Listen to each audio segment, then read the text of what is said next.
Hello? Hello? Anybody home? Yes, no? Maybe? Don't know? Question needs repeating. Yes? Hello?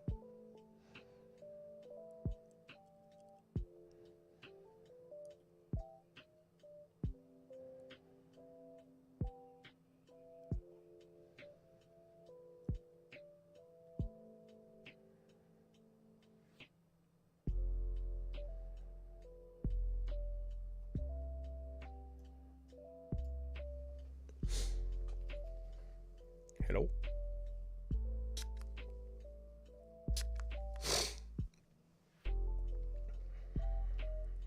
Chat. Chat. What you doing?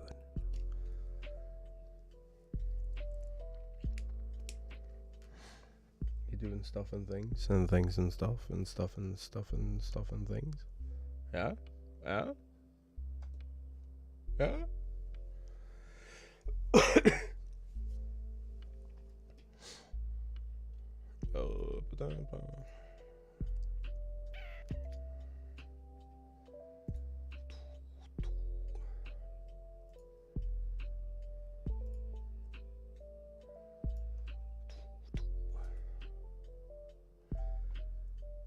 Fuck, there was something I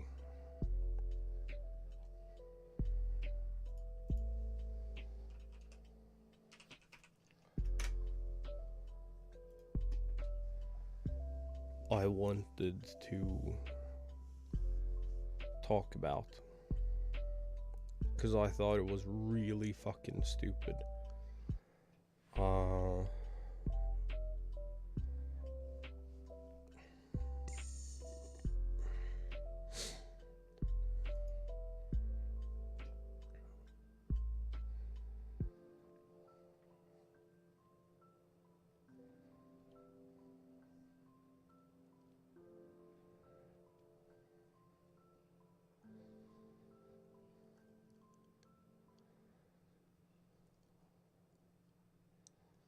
It was so fucking dumb, but if I can't find the article,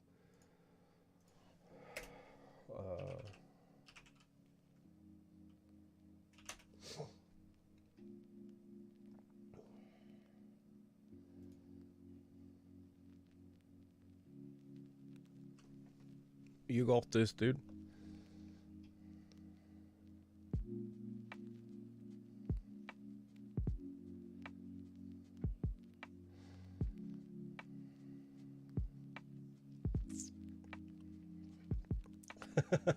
Meant without jail time. He'll be fine. Yeah, here it is. Top Smash Ultimate player throws controller at tournament, sparks privilege discourse. Games community is now at each other's throat over the way Riddles reacted to his loss at Genesis 9. I follow a lot of Smash commentators, players, TOs. I haven't really seen too much talk about this. I've seen Riddles talk about this,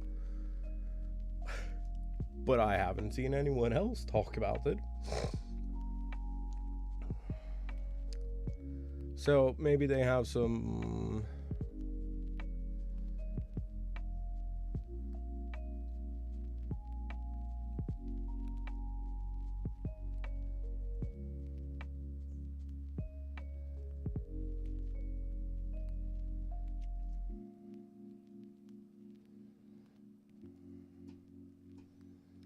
maybe there is some stuff in here to figure it out.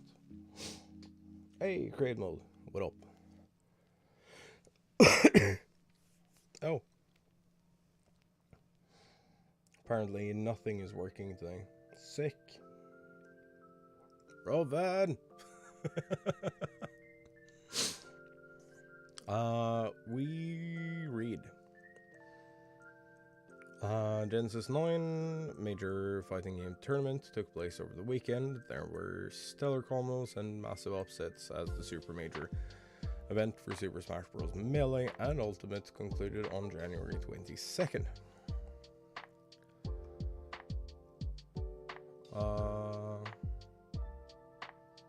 Apparently Roven works, but that is a set command.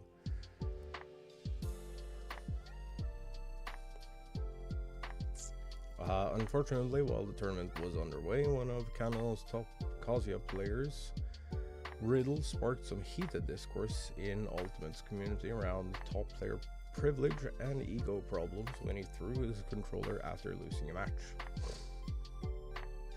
Considered one of the best Kazuya and Terry mains in Canada, Riddles is ranked 9th in all over North America. Member of the esports organization Team Liquid, Riddles has placed in top 10 at just about every tournament he's competed in, with his last first place win being at November 2022's Path to Glory tournament.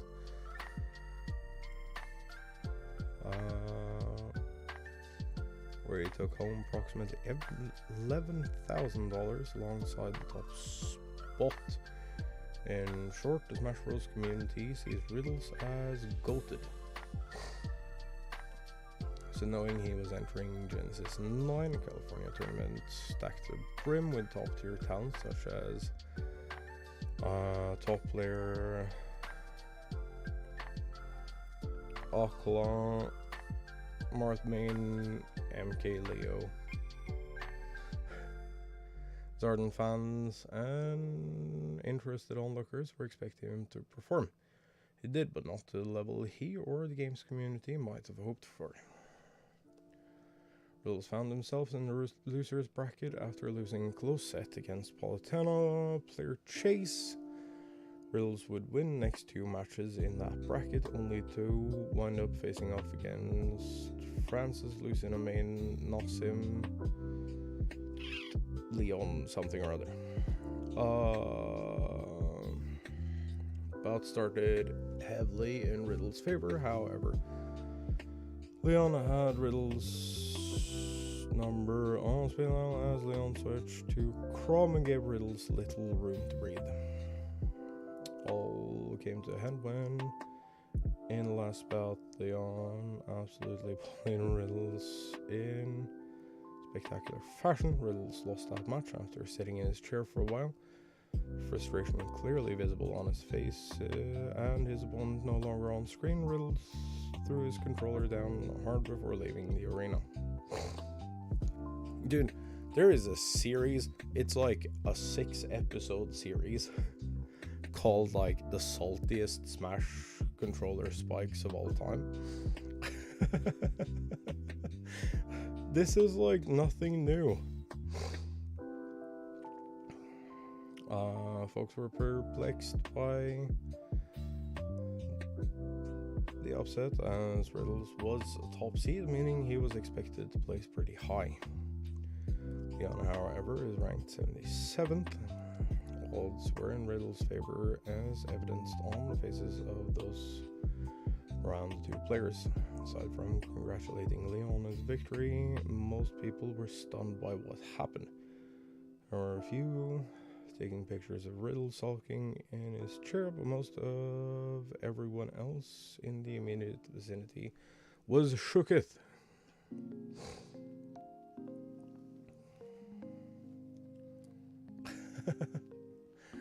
Good luck.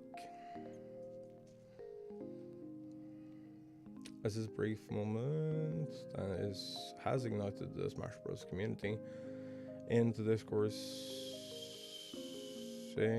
about popping off in a professional setting. Throw the controller, one tweeter said to Riddles in all caps, "You know how much you make people suffer. You lost and was outplayed by a neutral character. You just cheese people and zeros. Fuck off." Called holding people accountable, another tweeter said, "Something this community needs more of, actually." Doesn't matter if he's humble, he still had that moment. The third tweeter said, if you give him pass now, 9 times out of 10, it'll happen again. Stop fam, Lamau. Everyone has those moments, we get it, but shrugging it off like it's like this just shows why top player privilege is a thing. Dude, I'm sorry, but if there is no chance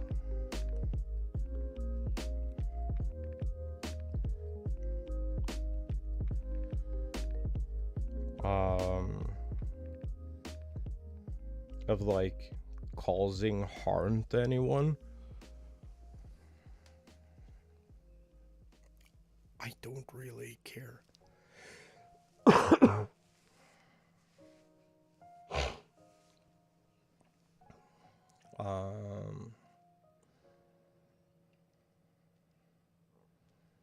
Comments on the above YouTube video aren't much better, with some agreeing Riddles has no right to be salty or rage.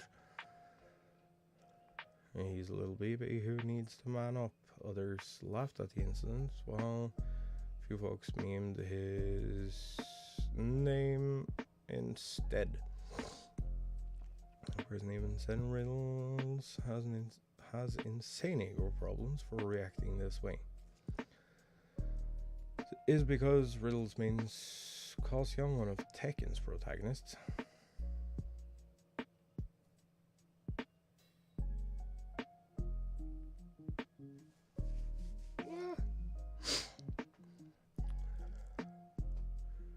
Pro being a strong word there. 81st combatant, part of Super Smash Bros. Ultimate Fighter Pass Volume 2. And a notorious character in the game scene. Kalsia is combo heavy fighter in Ultimate, primarily relying on his electric wind God Fist to stun his opponents and rack up some heavy damage. Kalsia and this stun move especially have been thorns in the community side, with Ultimate players regularly asking for Kalsia, as well as Steve from Minecraft, get banned from tournament use. I don't think that's necessary, but that's my personal opinion. Steve can be strong as all get out, but I personally feel like you can work around Kalsia pretty effectively, because he has that one thing that has shield. So as long as you like just stay out of reach of that one thing, or like spot dodge it or roll it, you're fine. Short Riddles receives a lot of hate because of the character he plays and his loss to Leon. Resulting explosion on camera was an excuse to pile on, to the point that Riddles ended up deactivating his Twitter account. He's back today though. Kotaku reached out to Riddles for comments and Twitter DMs. With Kotaku, Leon said, both afraid of and motivated by Riddles, ready to face him in the Genesis 9 competition. Leon didn't anticipate beating Riddles though, saying he was very surprised and shocked to do so with his secondary character Crom. Also wasn't totally surprised by Riddles' reaction to the upset after the fact, although he didn't completely agree with his opponent's behavior. Riddles' reaction was completely unwarranted in any kind of big competition. It's easy to see that, Leon said. Throwing your own controller to release frustration isn't the best move, but it concerns only him and himself. As long as he respects his opponents, which was the case with me, there is nothing very disgusting about what he did. Be sad and frustrated to get out of the tournament that early too. Not everyone is dragging Riddles for the way he popped off at Genesis 9. Multiple top players from former competitor Yoni to big name player Justin Wong to Moist Esports Aaron defended Riddle's actions. It's kind of ironic when you think about it, as a few days before Genesis 9 kicked off, an Italian Smash player was banned from tournaments going forward after literally slapping his opponent during a live stream. I mean, that was wild.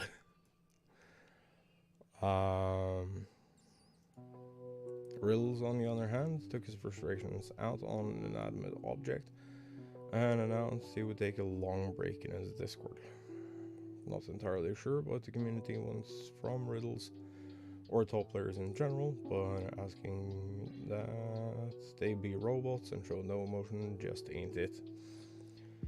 And still occasionally throw my controllers because video games make me angry. It's human nature, right? At least Riddles didn't take it out on his competitor. True.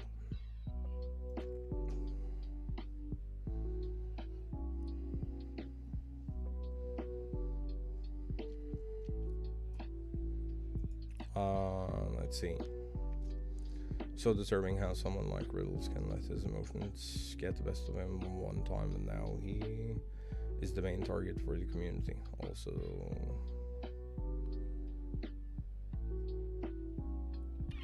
so someone take to YouTube and post it. So shameless. Smash players have zero empathy.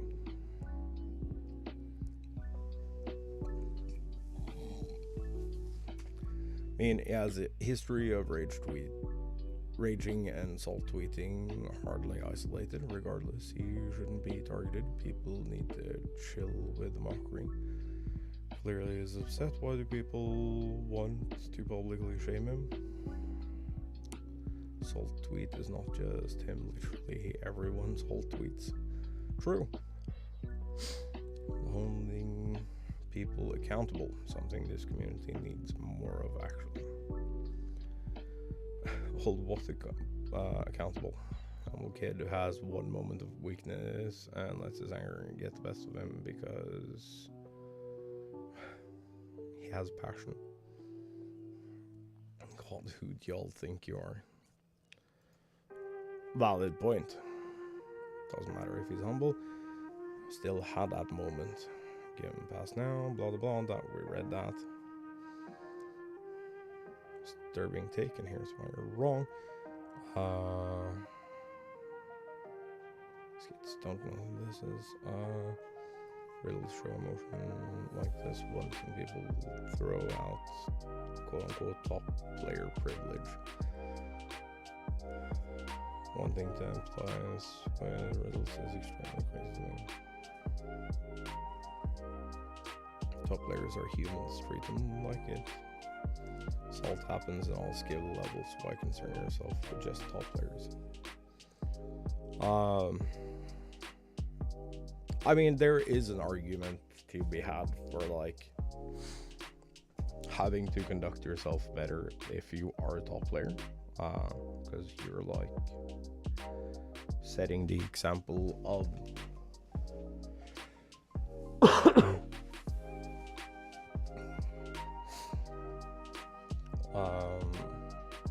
setting the example for like future players. So it's like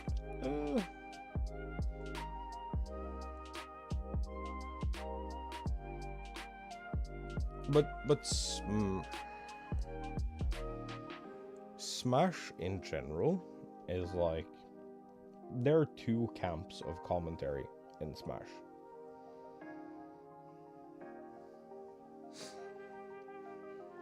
There are, like, when I'm talking about commentary, I'm not talking about like game commentary, because game commentary on either side is stellar. But there's two camps as far as like tweeting about events type of commentary. One group is like stuck in the World of Warcraft PvP shit talking era, like pre-Gamergate. What one group is stuck there, and one group sees everything as a violation, and there's like a couple of bridging points of like making sense, but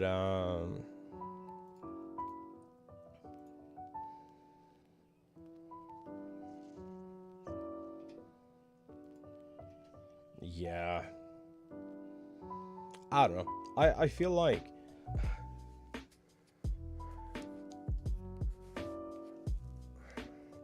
so many people have spiked controllers.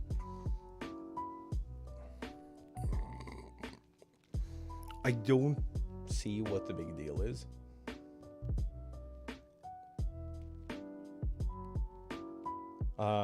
And this specific spike too is like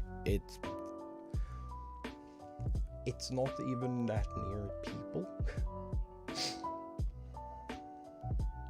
I think that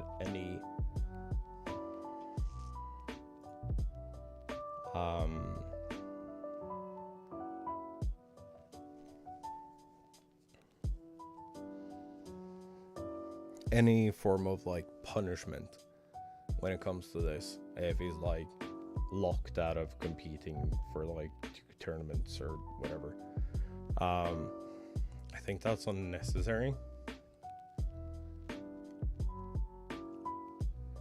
I think that if he had put people here's the sensible thing, right? If someone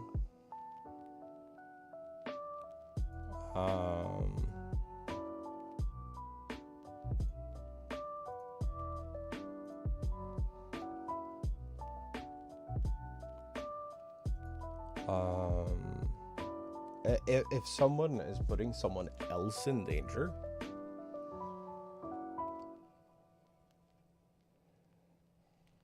that is cause for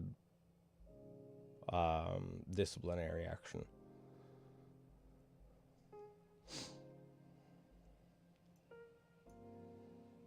But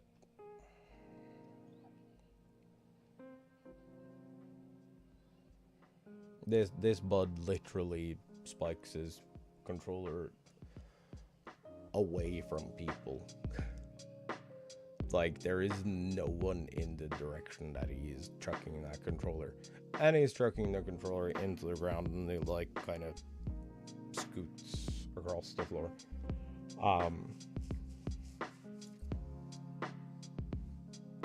Not particularly dangerous. Frustrating, sure, but it's not putting anyone in harm's way. I think writing a big ass article about it is unnecessary. I think commenting on it was unnecessary to begin with, which is literally why I'm sitting here talking about it.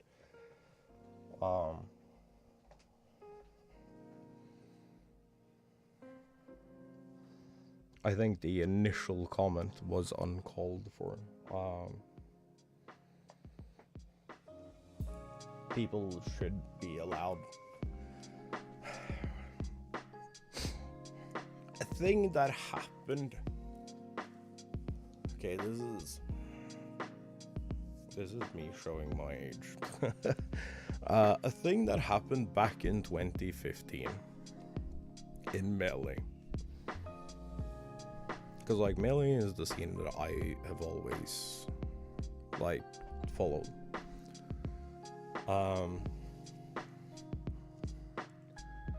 When Melee hit its like story arc apex,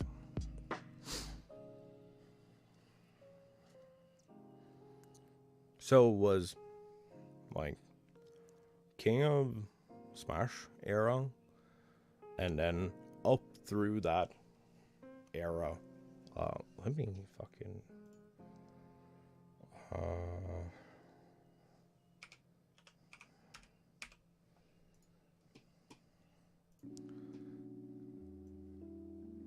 Let me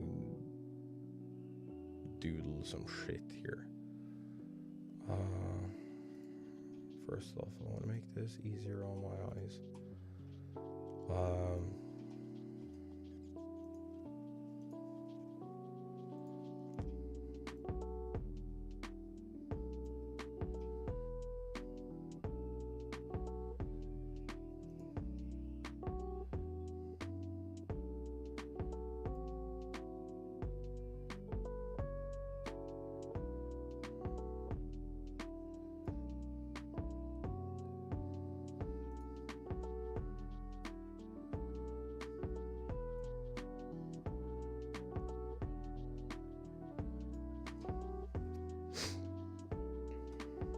Here, so you have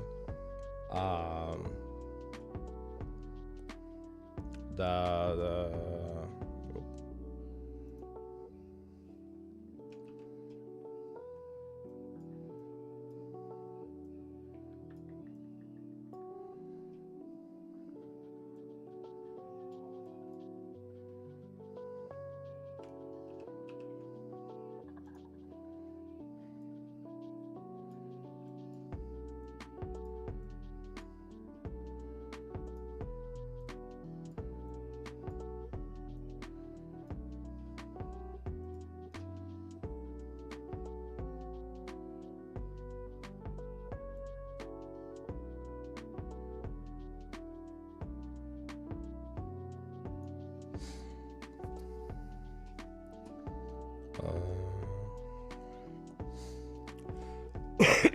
here's what you have.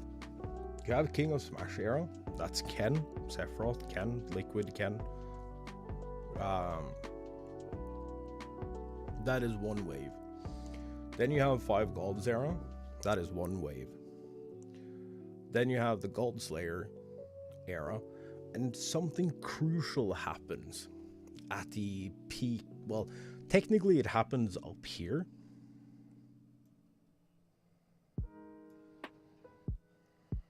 Where all of these eras kind of come together.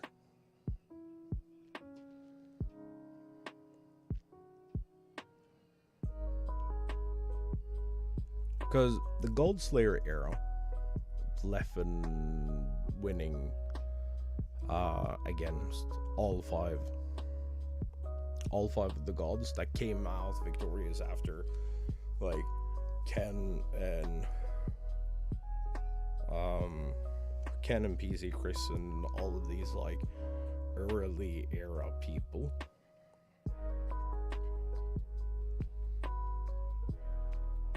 A thing that happened following the close of the God era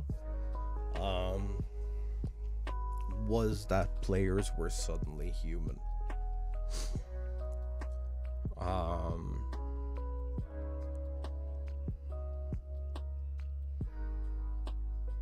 So you always had this, up until this point, this converging point here,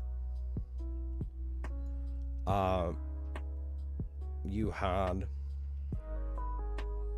like players who were like top 100, top 50, top 25 maybe, and they were all human,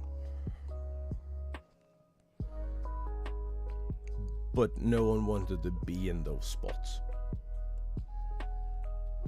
Everyone wanted the, like, top 5, the, like, god status top spots. And you'll hear people talk about it still. They'll, like, refer to, like, Mango and M2K and Armada and PPMD, Hungrybox. You'll hear them talk about these people as, like, the old gods, because metagame documentary, great documentary, should absolutely buy it. It's like $20. Um,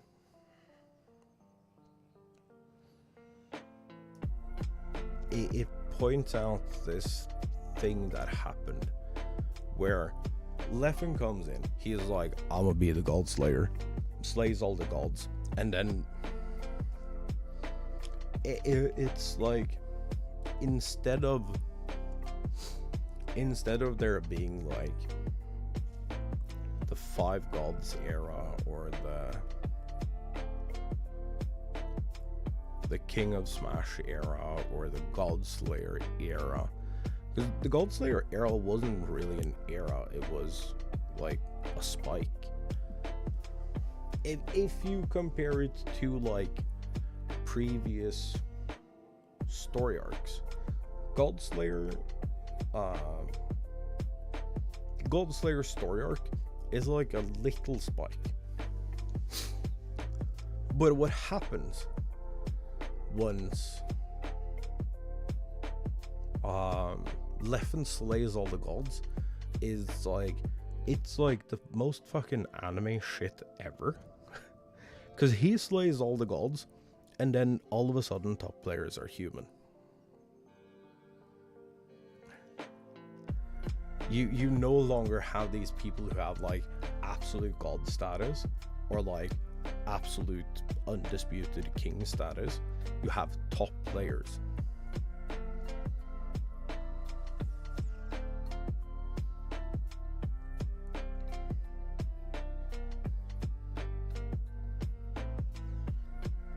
And that is technically what we're in, but it's because we haven't like seen the peak of this story era. I've just marked it as C for current.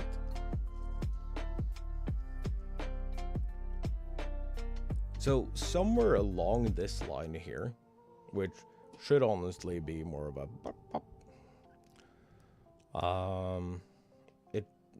but it starts at, well, it should start more like up here, but that's rather, that isn't either here nor there. But an important thing that happens that takes place down here is that the gods turn human.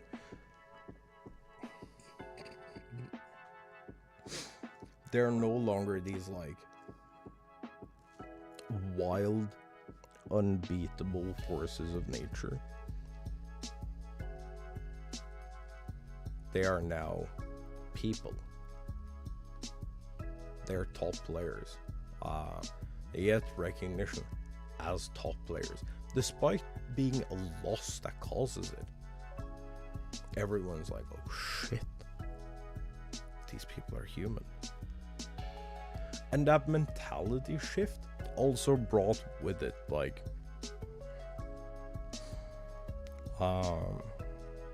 that change from like eras of good people to like the era of top players, because that's arguably what we're in. We're in the era of the top player right now.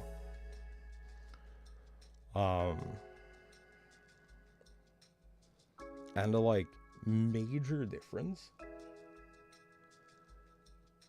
is that people aren't being held to this ungodly standard. It is okay to have a bad day. It is okay to like play unoptimal for a set.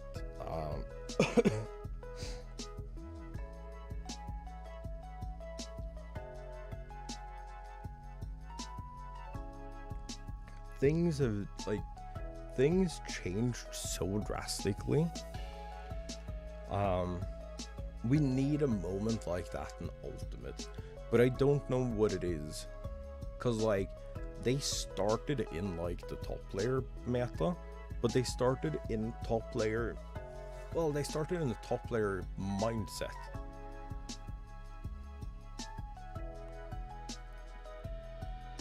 But everyone who is a top player achieves this like inhumane role, like bordering on like the old gods, in what is expected of them, as far as like showing up or stepping up or helping out or whatever.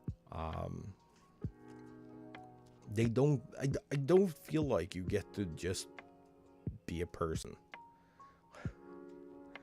if you're an ultimate top player. You're always like, you're always this like challenging. You're always on this like either defending or challenging stage of like godhood.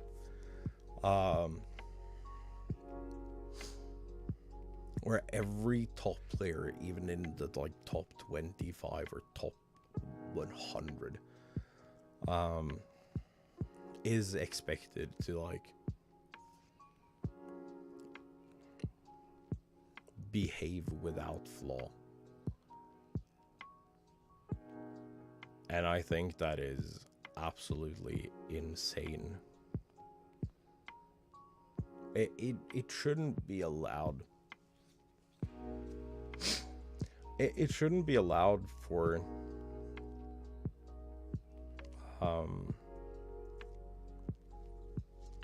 viewers to hold people to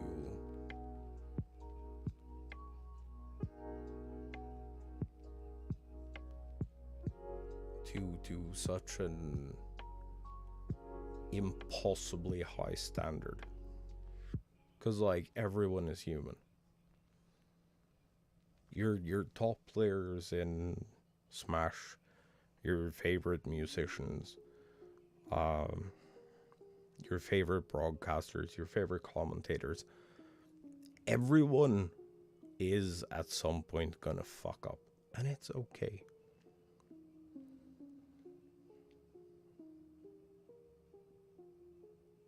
Do you like my story arc graph, Roven?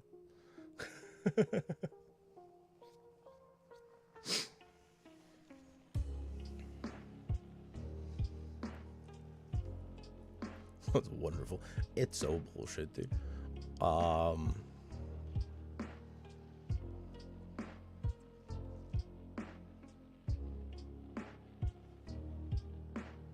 Sick.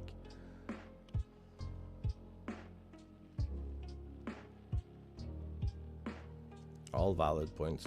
I like to think so. I like to think that I have enough understanding of this shit that I care about way too much.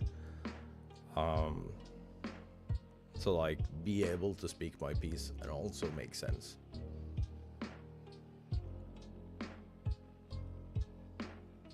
How true that is, I mean, that's up to you guys. I don't really give a shit. I've done my part. But this line is important. Regardless of what your takeaway is, as far as like, what was the best story arc of Smash Brothers, especially Melee, because it has the best story arcs currently. This line is very important. It's like, up until this point, this line is like the threshold for whether or not you are human.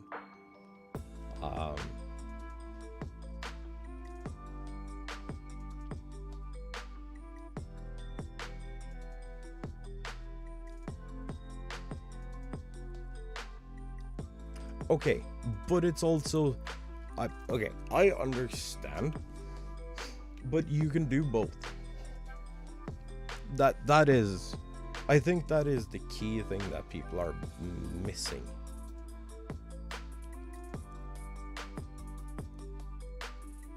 I think you can I think that it's perfectly fine to lose a match, spike your $600 GameCube custom GameCube controller, and then go take an interview and just and be like, yeah, opponent X, they were just playing incredibly today.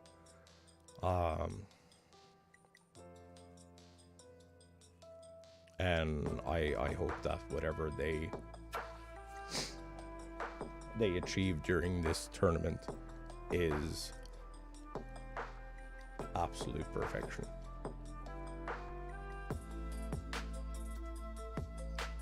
Because losing with honor, or being like a quote-unquote good loser, I guess, isn't, to me, that isn't as much about like spiking your controller or like tearing your shirt because it was a stupid ass shirt, or like kicking your backpack or whatever.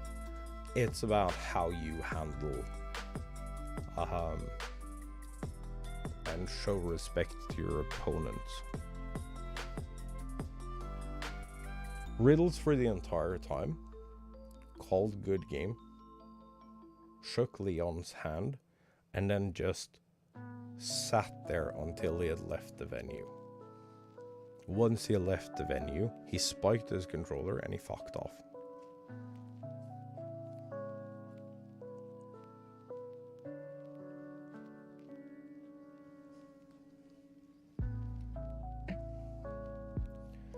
I think he has done whatever he can. He's tried to keep his cool. He has been respectful of his opponent.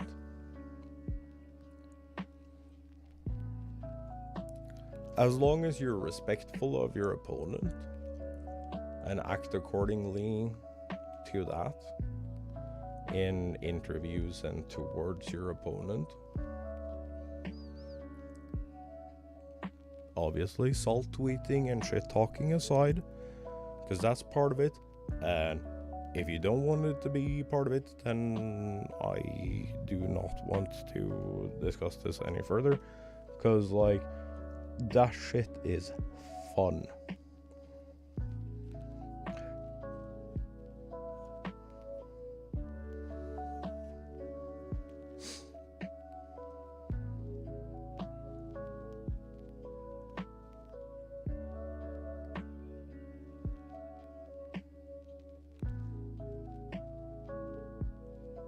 But as long as you're like respectful towards your opponent in your interviews and towards your opponent directly, I feel like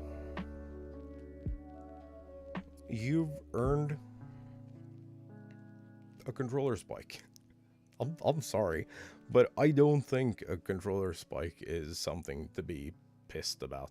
Now, if you chucked a fucking all steel construction box controller at someone, this would be a completely different story. But he spiked a fucking plastic controller that weighs like, I don't know, 100 grams. GameCube controller weight.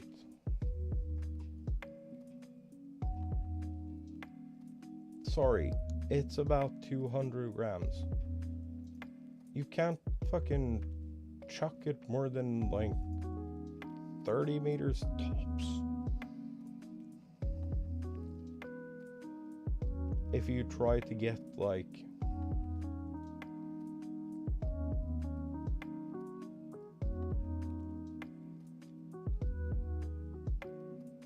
distance on it.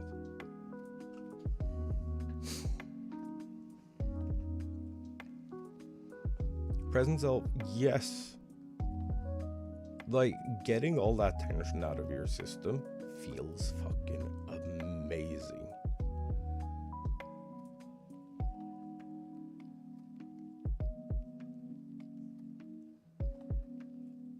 Because you will be, whether you win or lose, if you don't fucking pop off and get that out of your system,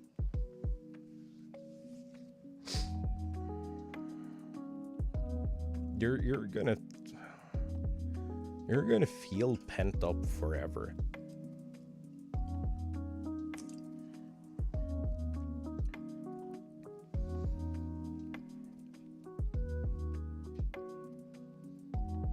Yeah, future self is gonna hate that build, but you know,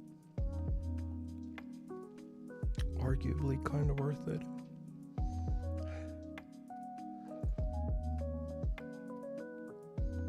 Besides, I feel like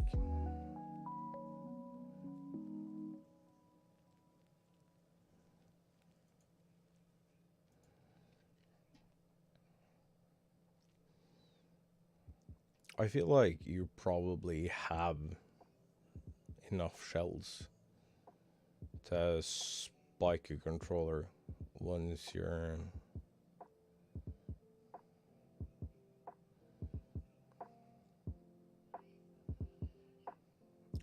at that top 10 player level.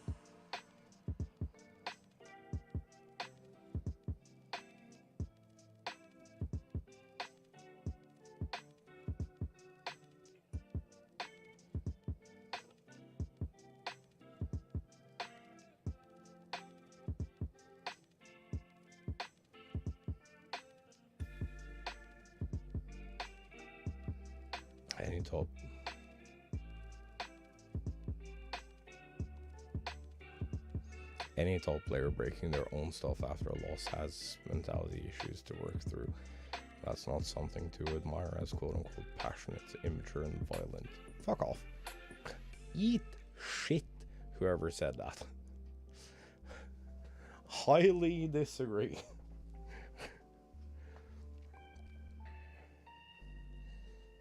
Breaking your own shit has nothing to do with, like, mental issues. Now, I will say that if you lose and you wreck someone else's controller, that's different.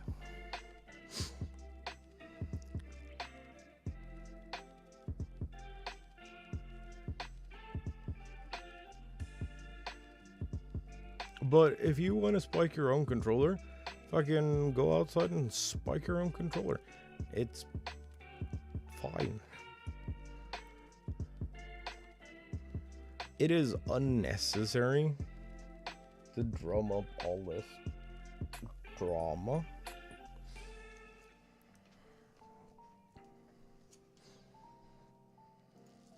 Over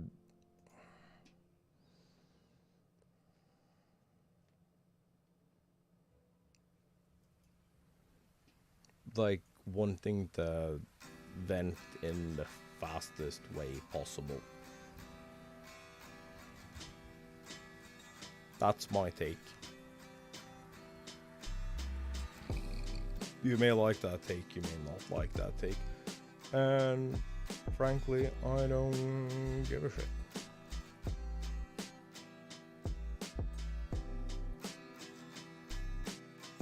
I have said what I have to say about the situation. I am not interested in farming it to death. That's not how we do it here. We do an analysis and then we fuck off. We've done the analysis, now we do the fucking off. Easy.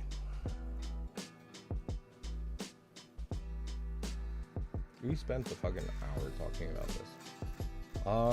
Has there been anything else that is like actually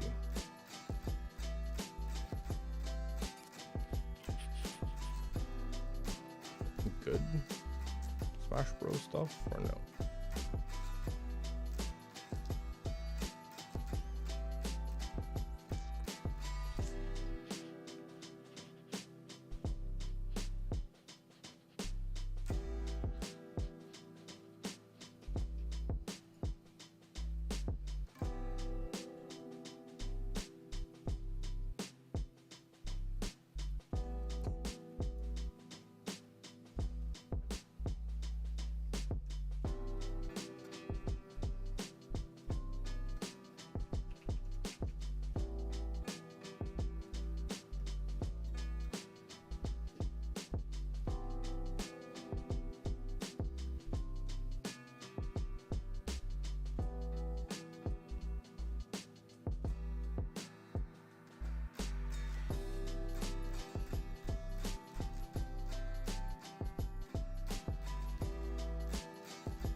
Oh shit, TSM has signed an all-female pro roster for Apex.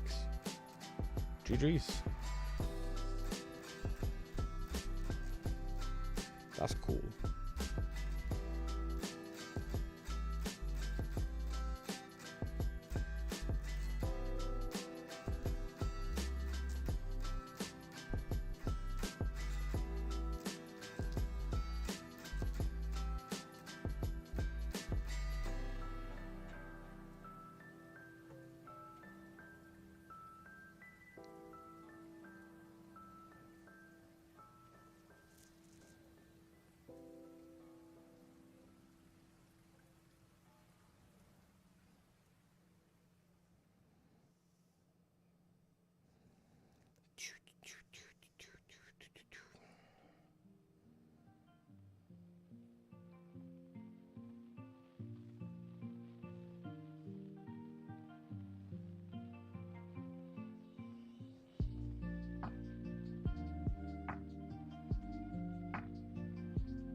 I feel like I'm missing something.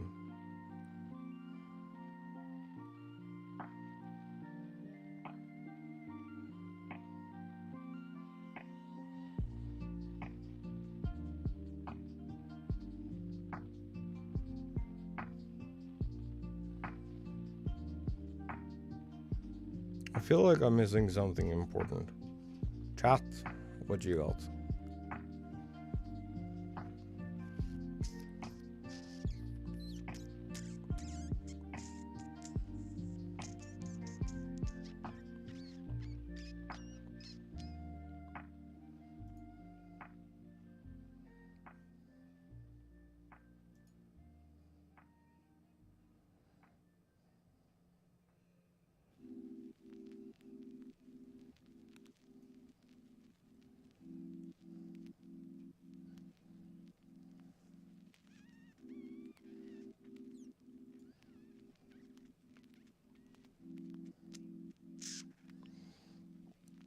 Oh yeah, dude.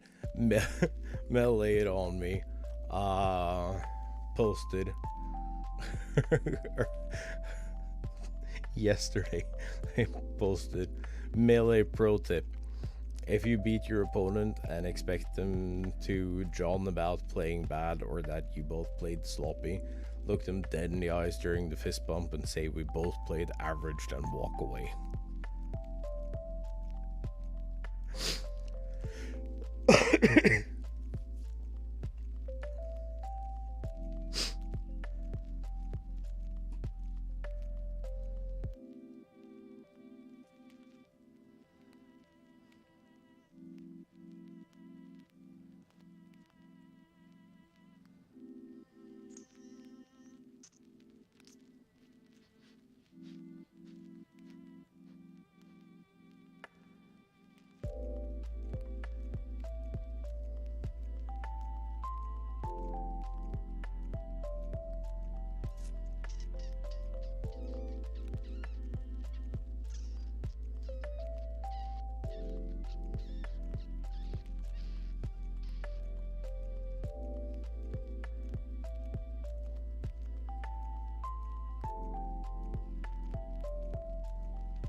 Wait, was there no corrections?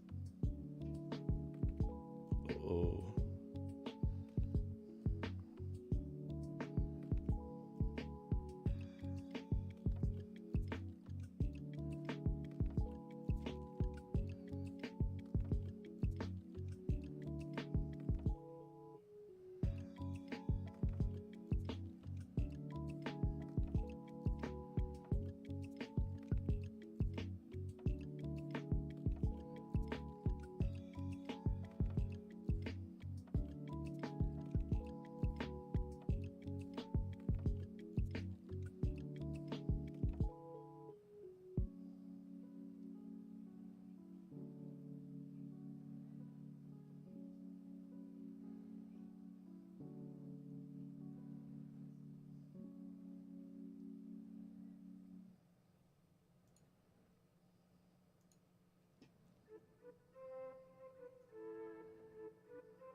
Yep, I can't find what I'm looking for.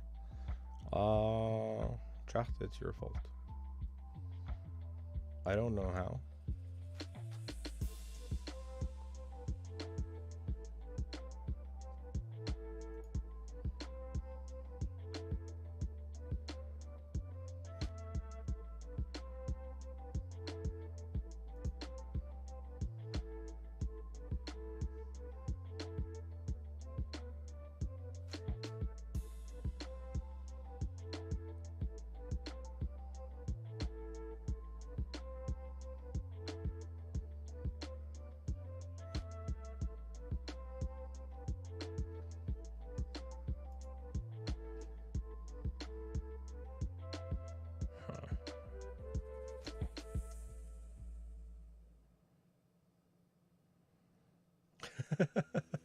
I mean, that is true.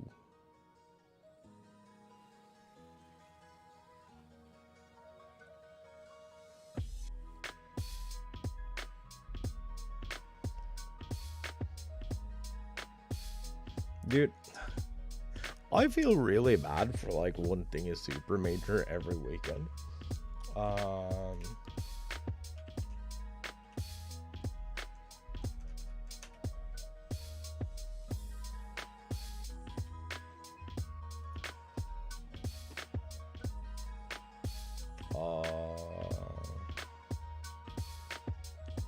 Do we even have anything? Okay, Why are these marked in red? Is this marked in red because this is the week we're in?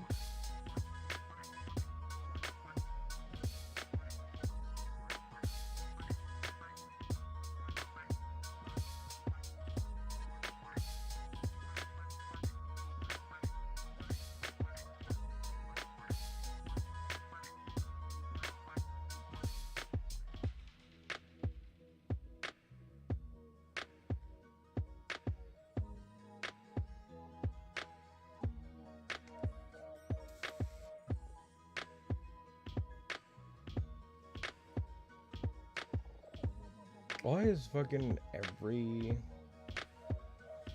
Smash event in EU like 1 day or 2 days?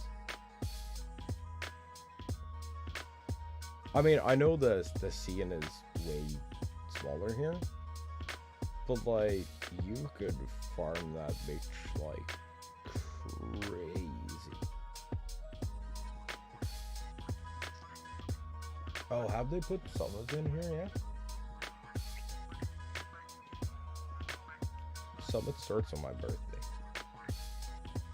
Ultimate Summit.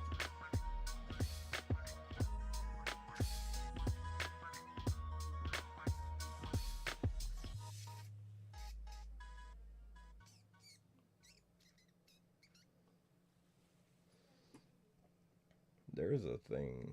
Tempest? That is tomorrow. Is anyone streaming now?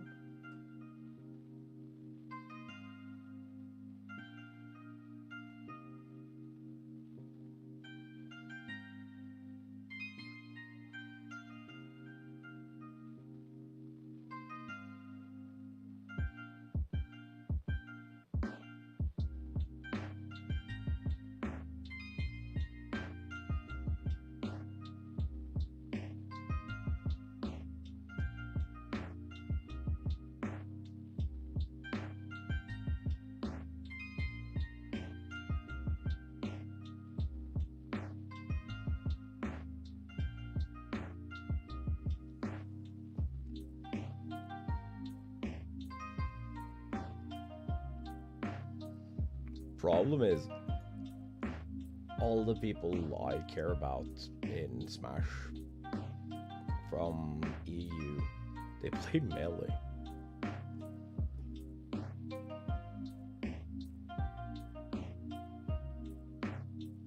Also think that most people who play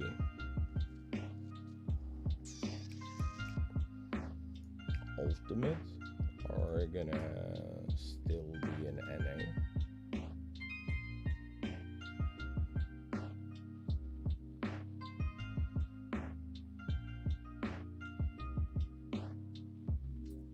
See?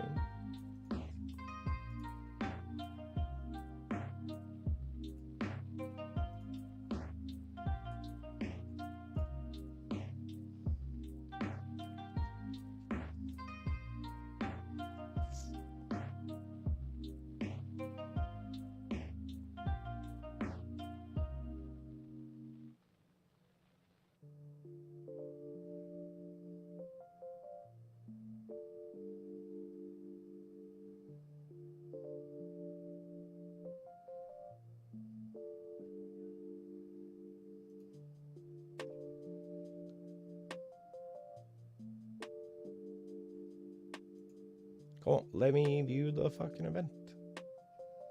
No stand. Cool. I want to know the participants.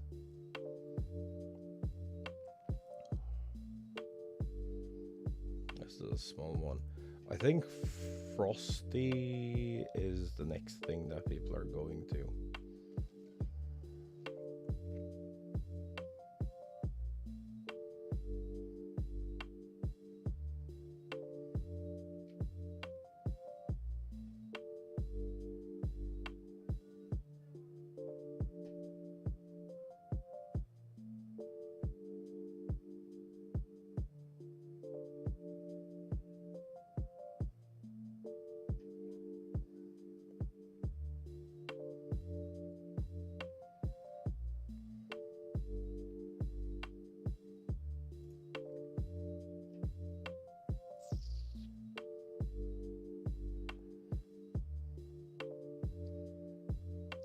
think.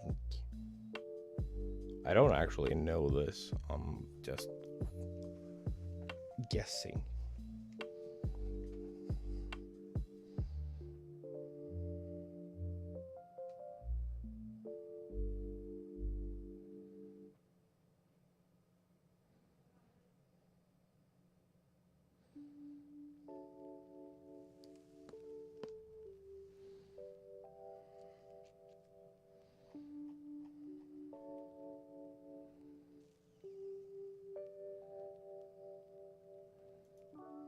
Well, base mage is going, so that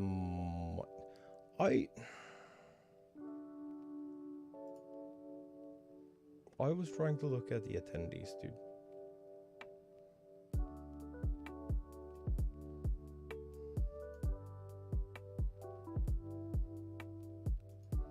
Brackets.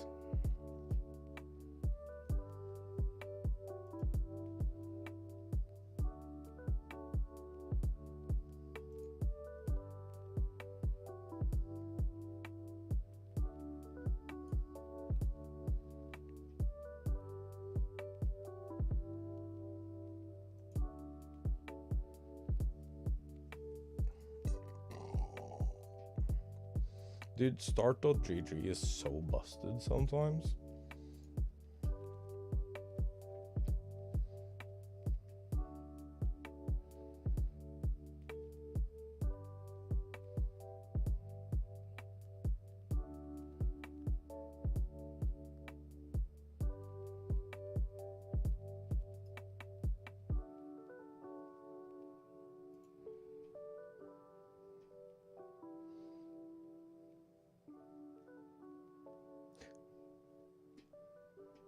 What do you want?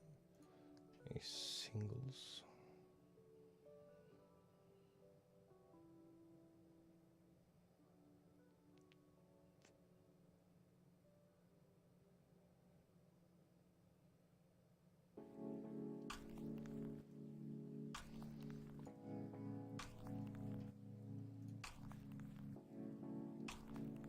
Dude. If I ever set up a tournament,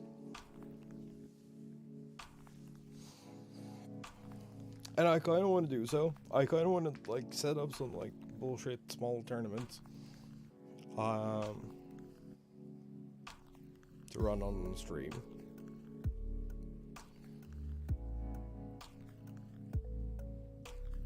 But I want to do winner takes all.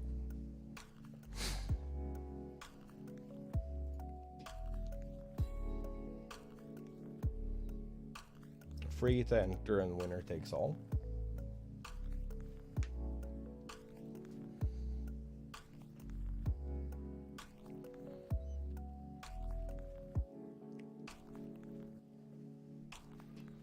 If I do... Oh, this doesn't even have any information. Melee singles, looking at a fucking 2-day, 3-day event in Germany. If you win that event, out of 200, if you out of 227 attendees get first place, you win 300 euros.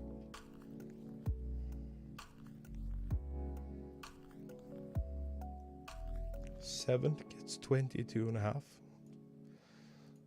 Fifth gets 45. Fourth gets 56.25. Third gets 93.75. Second gets 165. And first gets 300.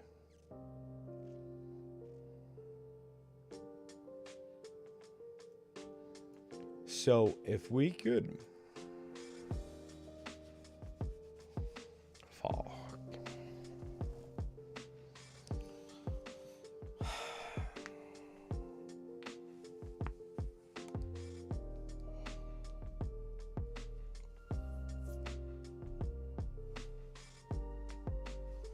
Oh, there's online calendars too.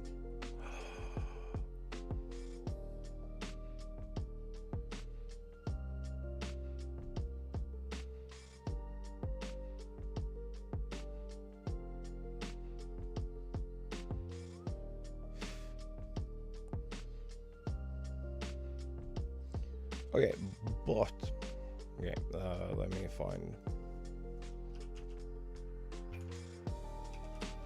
start.gg.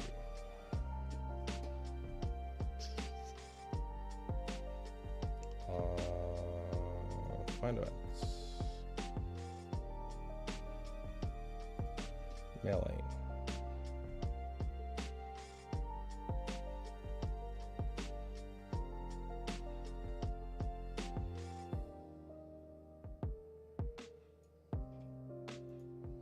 See all. Filter. Free to enter online.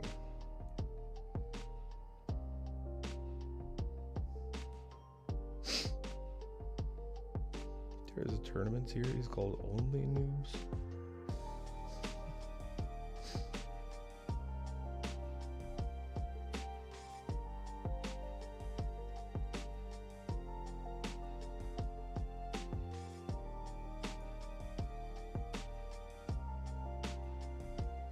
Posts and info.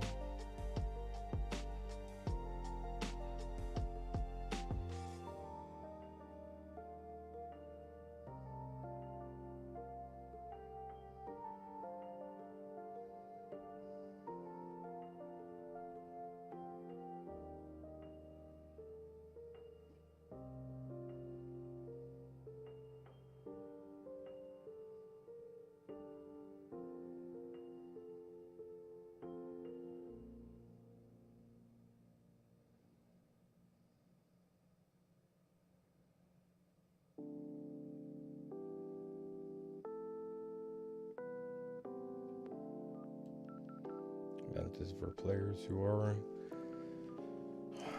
new or lose in other tournaments. Top or veteran players are not allowed to enter. This includes their secondaries or alt controllers. Blah blah blah blah. I don't give a shit about that. Could you imagine? Okay, like real talk though. Could you imagine setting up a Melee tournament for like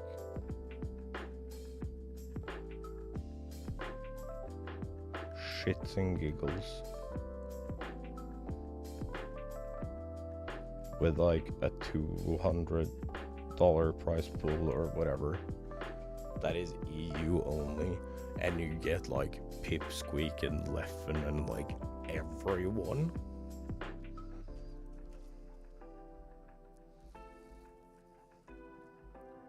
Could you imagine how sick that would be? I understand that this is like, I understand what their intention is.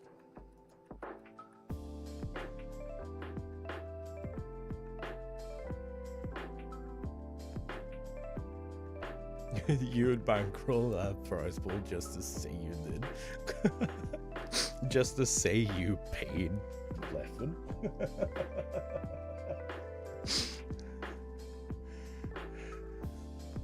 Leffen won the Omega Cup funded by Roman. That would be sick.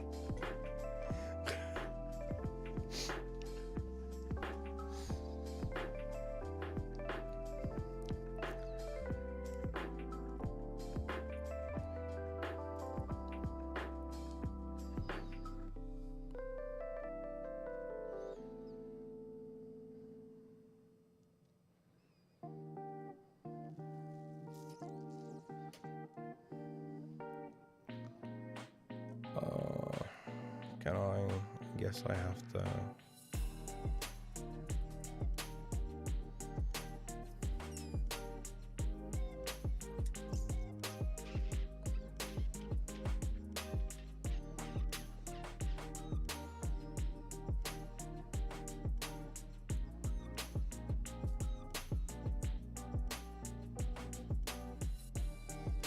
Okay, so Coinbox isn't really fair to compare with.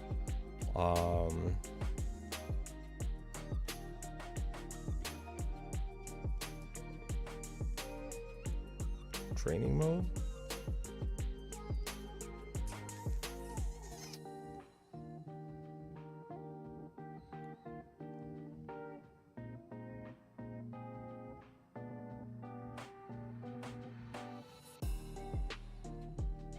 I'm trying to figure out.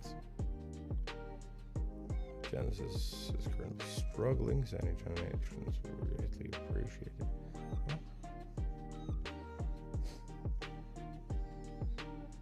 I mean, everything is kind of struggling. I just wanted to know if there was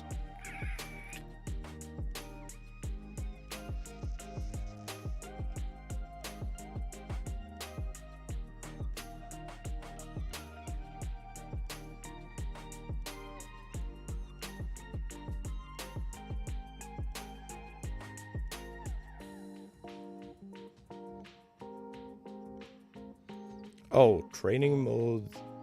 Like, FlyQuest is a fucking $1,000 prize pool. Well, shit.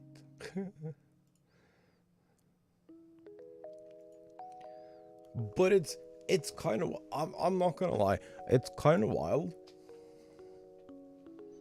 that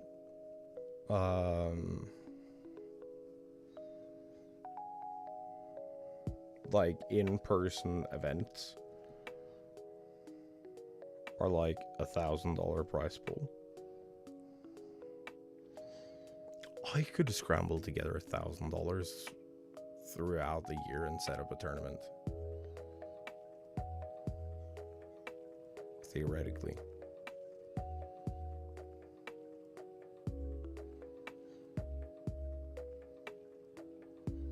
I would love here is the thing. Here is the thing. I would love to host, if I like manage to like stumble upon a house. Now, I think that is highly unlikely. Houses for sale. And this region and that one I used to live in. Search by low high.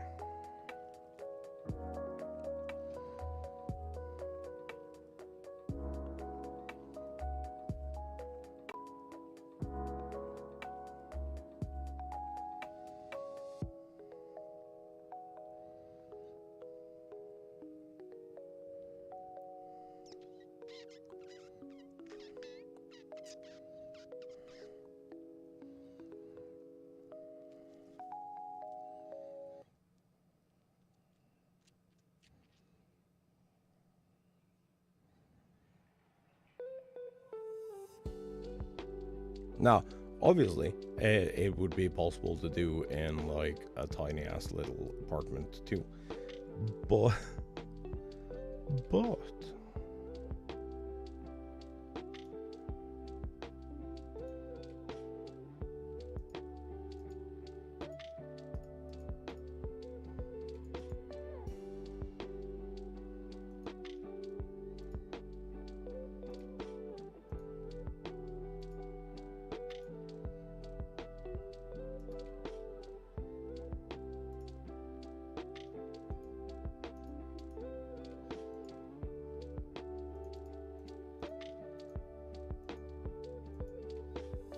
that's not really ideal.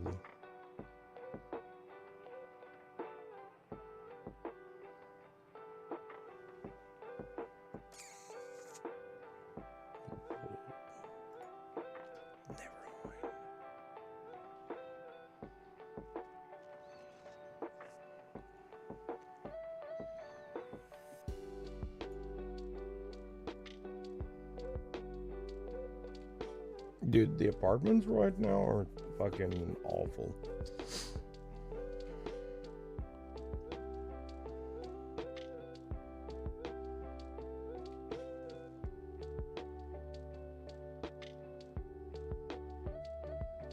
Which, you know, kind of saddens me, because, well, I would like to find a place to live. You know?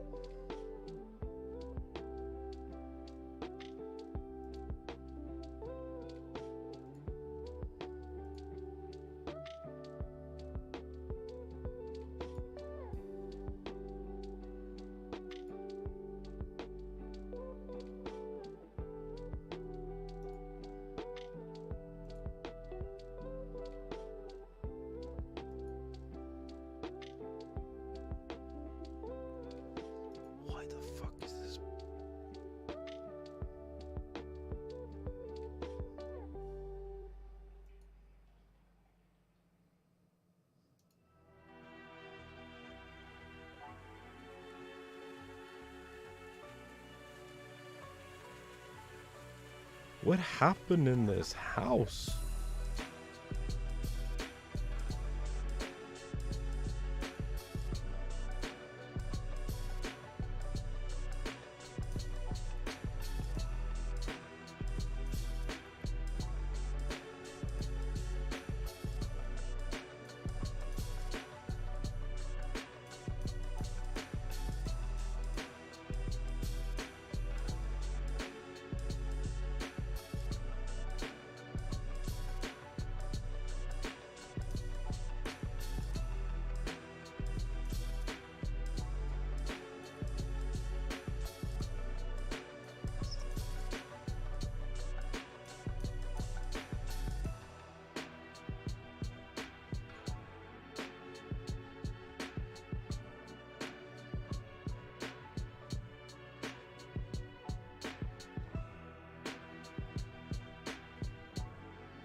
I will be the first to admit that I never do.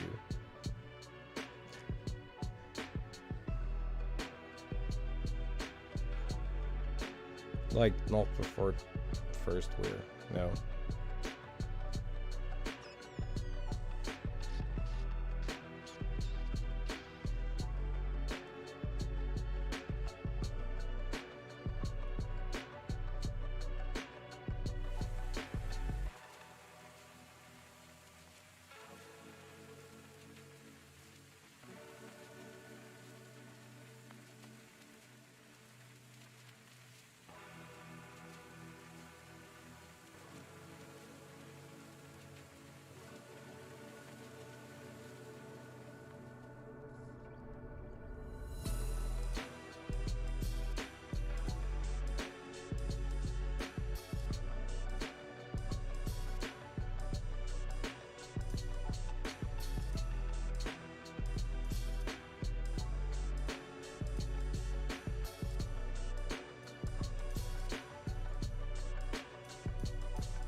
Oh no, I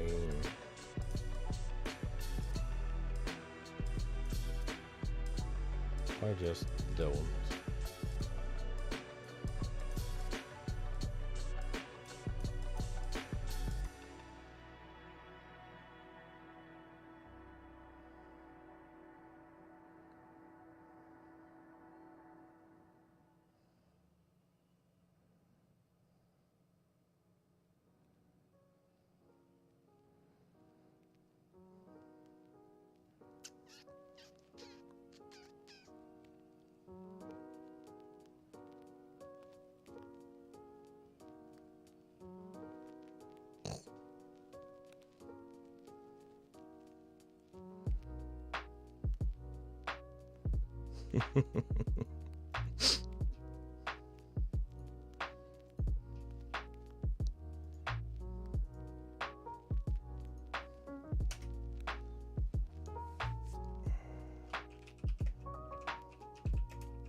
There's like so much cool shit.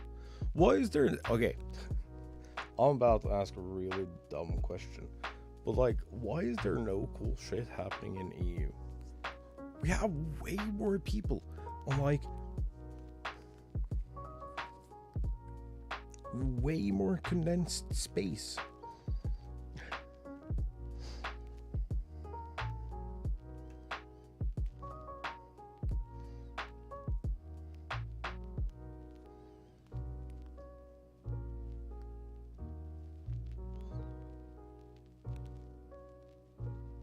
Like, could you imagine how cool a EU Smash Tour would be?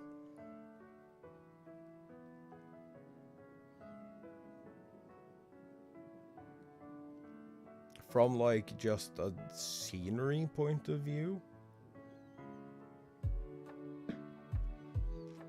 get like a cool location in Spain, cool location in Germany.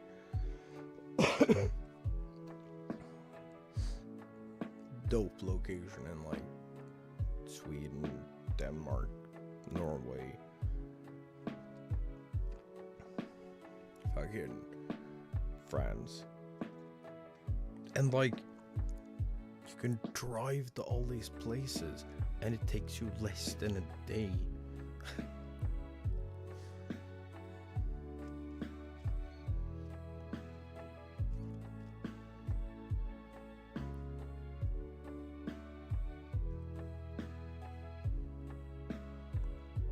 Like, imagine a stack. So, how long can you stay somewhere for, like, I think a work visa is like a year?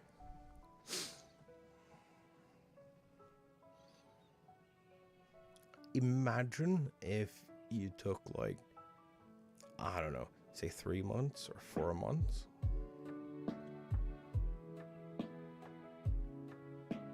And you planned out, like, a circuit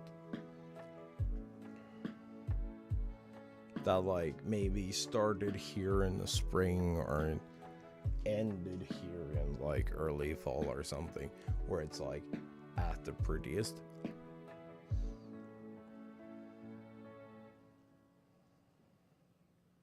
Yeah, but they would be arriving here on either a work visa or a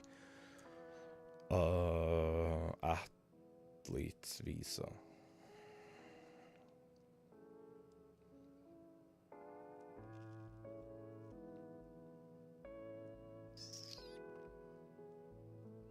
And I think they're good for like up to 4 or 6 months or something.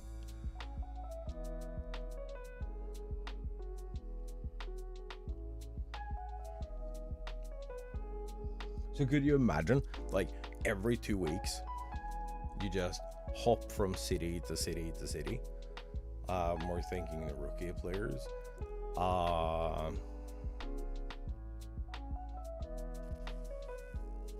Yeah, they might not be getting a work visa, but I'm pretty sure they can get in on athletes' visas. If you're going to compete, you qualify for an athlete's visa. At least you do that here.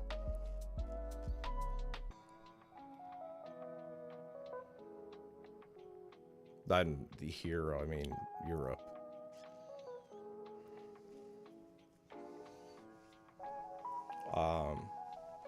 But like, how cool wouldn't that be? Like, of course, I can just like dig out my passport from wherever the fuck I've put it, and I could hop in my car and I could like go to like the start of that tour.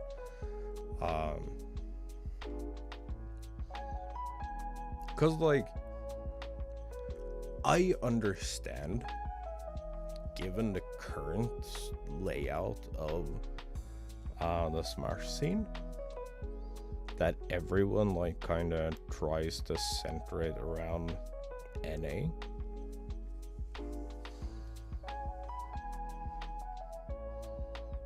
Because it's like, it's a super major, and then it's like 6 or 7 small events, and then it's 4 months, and then it's a super major, and it just keeps going like that, so people travel back and forth.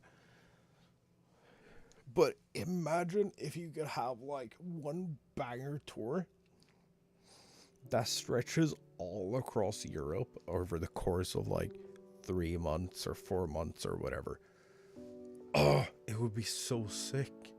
It would be expensive, but it would be so sick.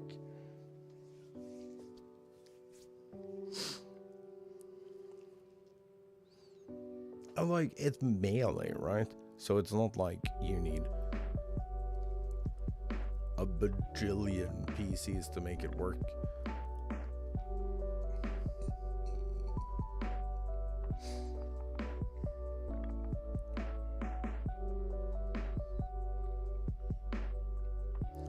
It would be sick. I mean, it's never gonna happen, but I feel like it would be so hard to manage. the logistics of that would be actually painful. But it would be so cool if there was just a zillion CRTs, yeah, right? CRTs are a dying breed everywhere. I think faster melee on homebrew Nintendo and LCDs is the only way to make like a road tour feasible.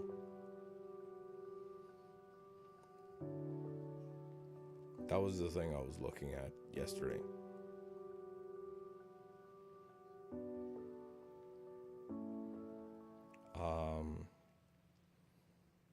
Because like it's interesting that there is so much bloat in the code for melee that once you've eliminated all the bloat, you make up for the CRT's delay on an LCD.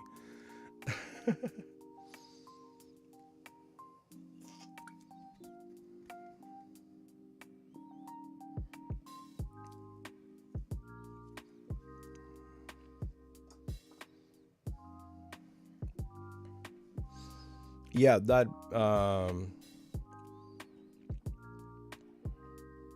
it's like it's called the video is called like melee on LCDs or something.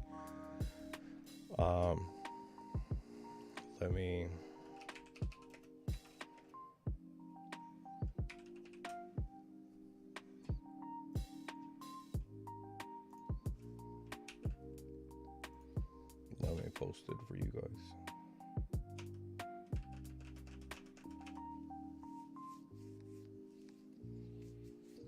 How to host SSBM tournaments without CRTs. Because, like, the CRTs that exist right now, they are so expensive. Hypothetically, you could say it's a Smash Melee tournament, but really there's no way Nintendo would touch that with a 50-foot pole because you're using an emulator. You're not... Okay.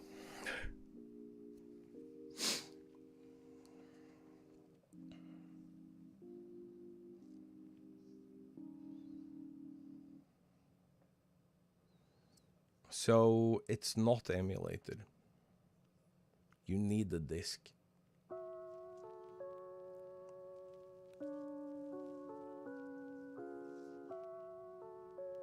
For the faster melee Nintendo hack, you actually need the disc. That is official hardware and mostly software.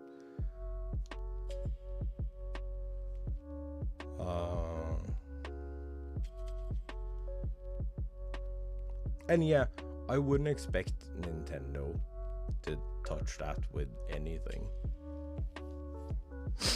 Also, man, can we talk about this real quick? We're like so surprised or shocked or disappointed that Nintendo doesn't help out the Smash community. But at the same time, it's a company that employs its biggest villain as its president. Literally.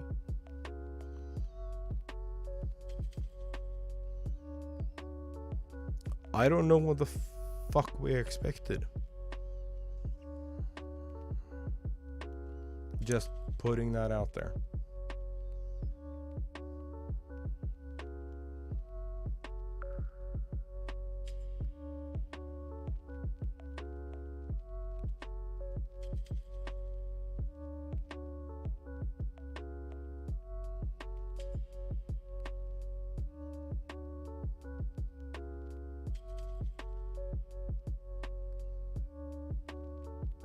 Like, for anyone who's still wondering why Nintendo does shit that is like anti-consumer, just think about the fact that their NA president's name is actually Bowser.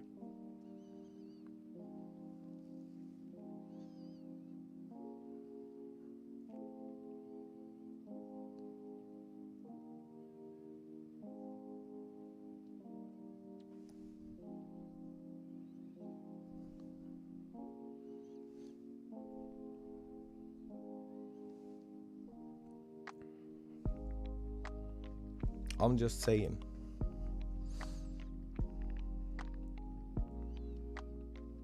Man's legal name is Bowser. We shouldn't be surprised.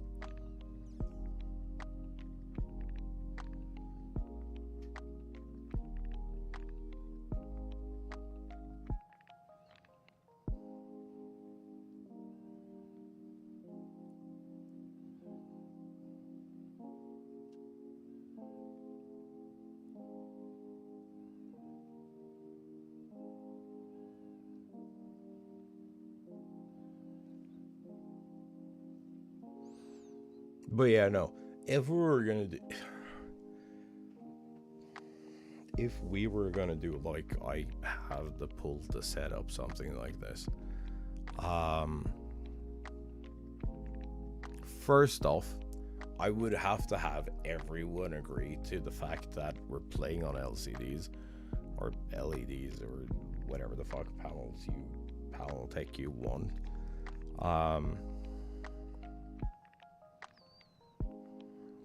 Here is theoretically how that could work. You need like 20 Wii's. 4 pretty heckin' strong PCs. Preferably built in like Pelican cases. I mean, they don't have to be like over the top. They can be like 3060s or something.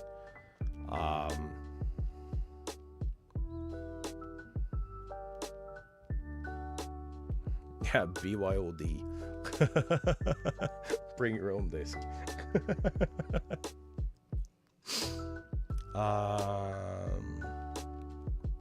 It would have to be non-CRTs, because like we would have to set it up in such a way that we could effectively flash mob this. Well, like, come to location, set up, run tournament, run stream, have a blast. If I can pack it all down, drive to the next location, repeat.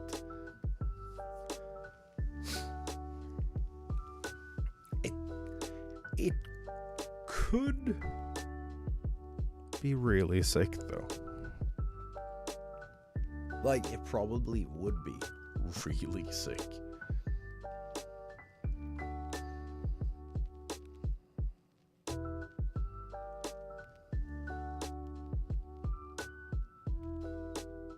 Could you imagine you get like 4 weeks to, or not 4 weeks, but 4 months to like experience everything you ever wanted?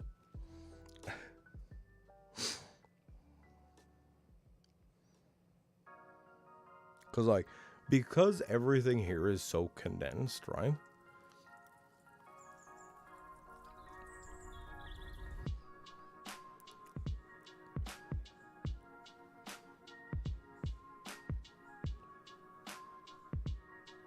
Would you even technically have to tell him?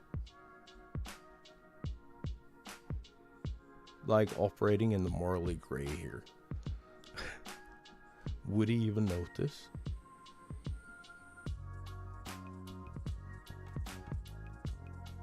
If you just log on at the same time.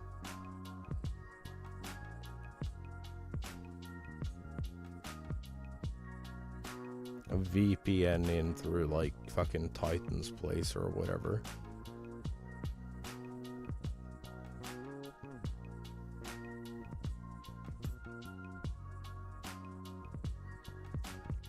Would he even notice?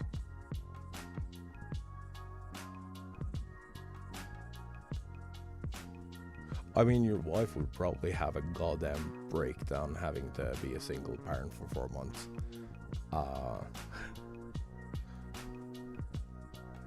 But like, it'd be pretty sick. Just saying.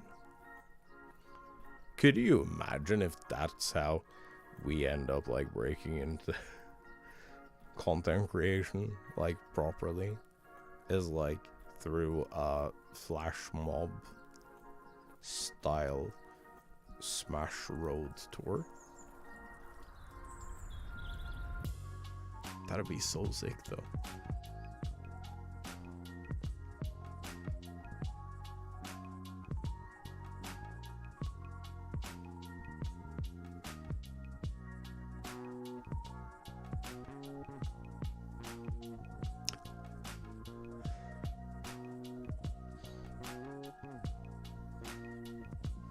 Okay, but I'm trying to run this at not a net million loss on the first year. Even if it's just in theory.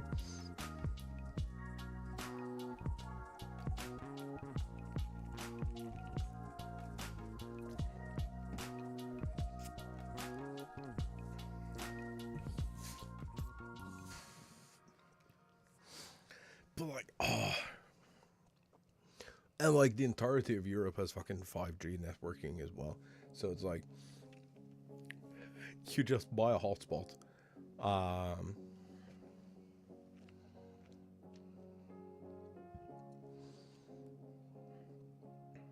You just buy a cellular hotspot.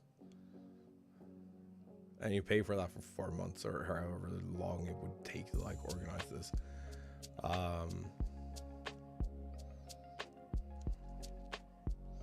Okay, but if you pick one up here, it is flat rate across all of Europe.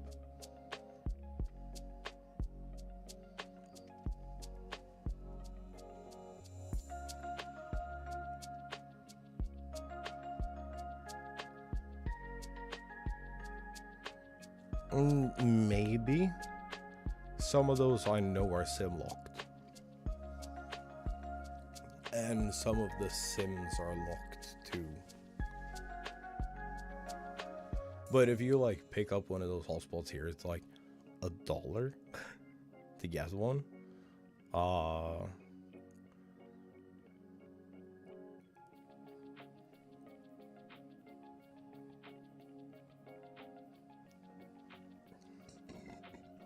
And it works like across all of Europe at the same flat rate.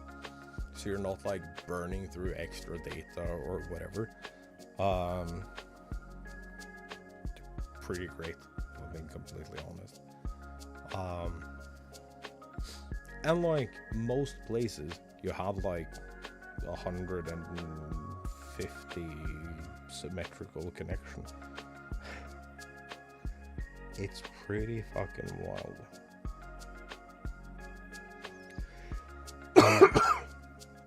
I think out here in the bumfuck middle of nowhere where I am, it's not like the greatest.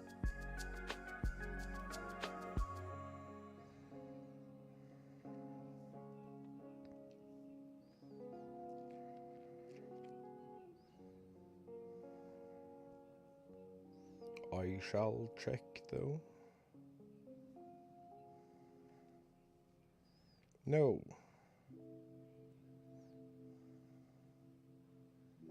Sure. While using the app. No.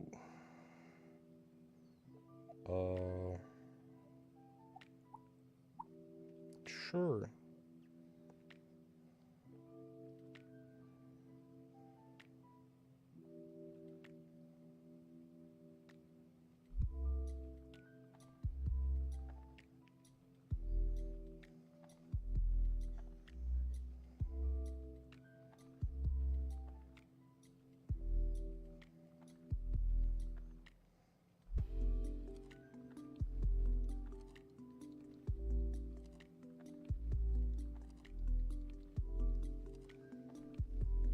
This is like the worst possible place to test something like this.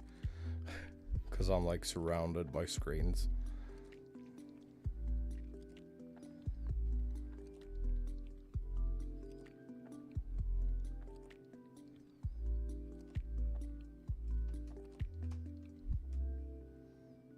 Yeah, okay, so where I'm sitting directly, it's 44 down, 10 up.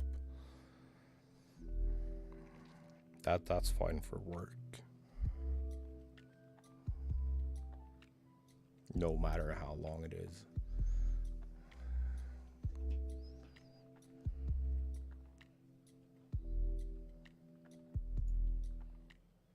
My trending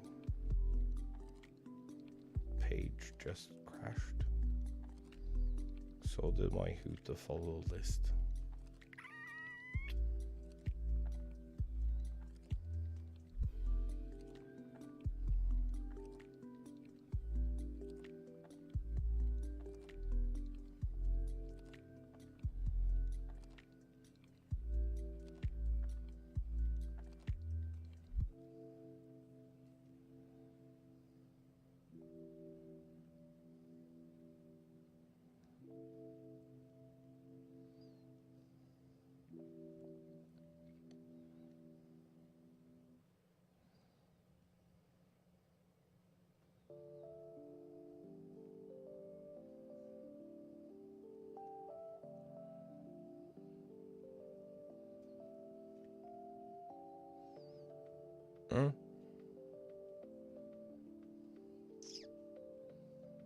But yeah, like, how fucking sick wouldn't that be?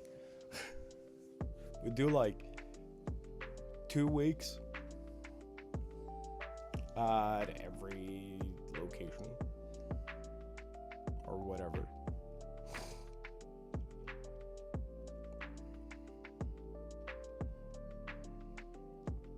Then fucking kick all the players into a train, cart, or whatever. Hunker down in a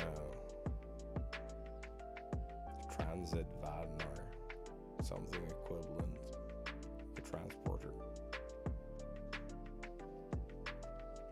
and just haul ass with like all the Wii's and monitors known to man. Go from location to location. It will be so sick.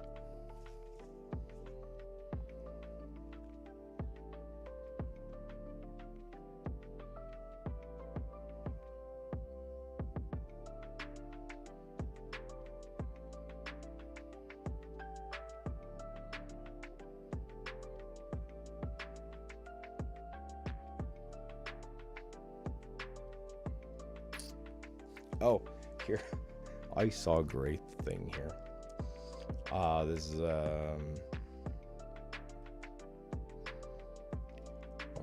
headline from Insider. It says Gen Zers won't even apply to a job if the salary isn't listed. And the initial comment is, as they should. Then Hbox goes, imagine asking how much a TV costs and the cashier says, you'll see, as they swipe your card.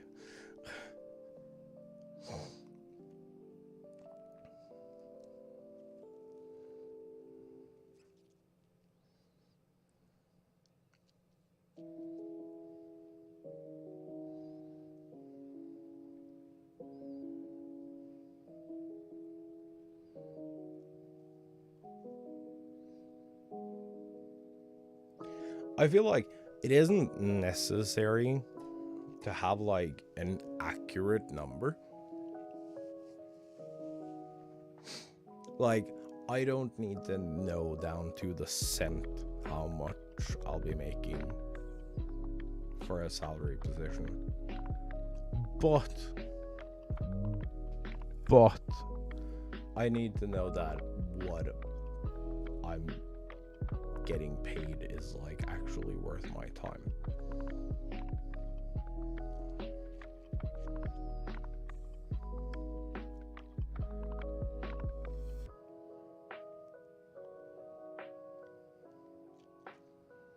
Because if I'm being paid like $18,000 a year to do a $50,000 a year job, my time is better spent going to school.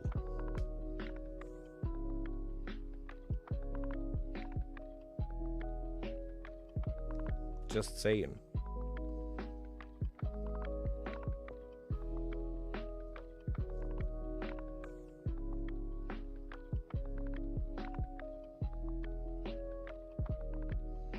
if you take your bachelor's in programming or any STEM field or whatever,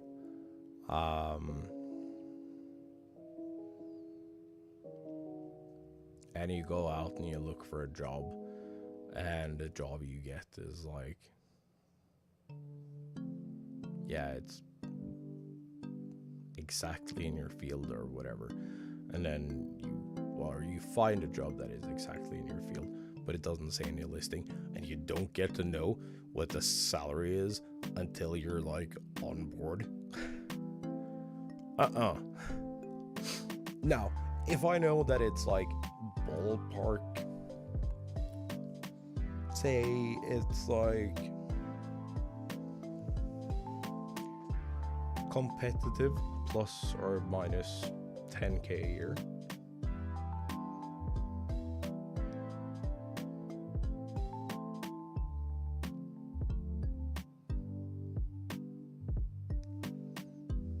that's a $20,000 a year discrepancy window. But I know that the lowest I'm getting paid is $30,000 a year.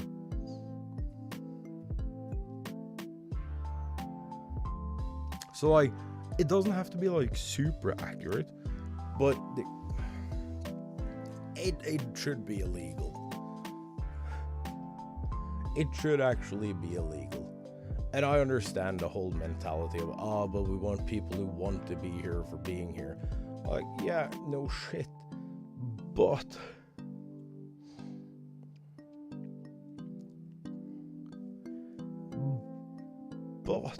in most cases, whoever the fuck is applying for that job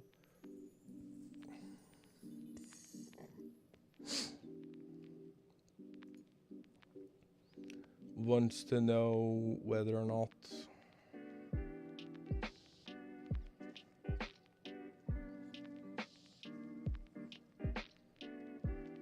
their time is being well spent. And honestly, it feels kind of like an insult to people who are trying to find work. To be like, I don't know. You'll probably find out at some point. Like, yeah.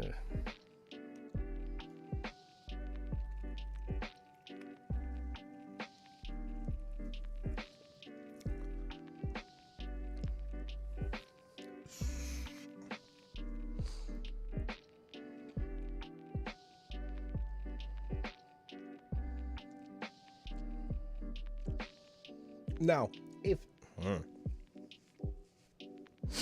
I will add to this briefly,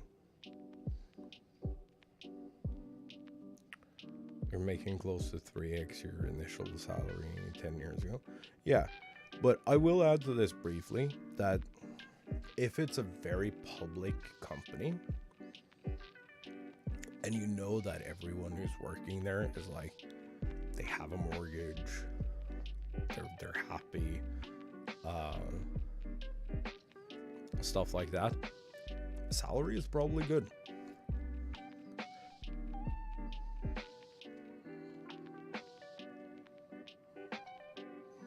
So like, I wouldn't be too worried about applying for a job at somewhere like LTT.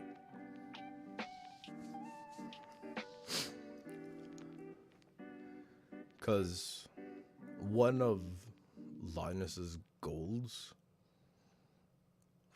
for LTT employees is that they will have enough money that they can comfortably buy a house.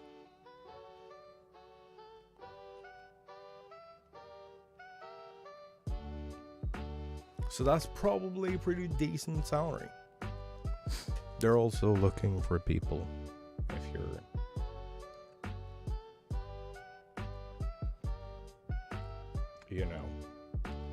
looking to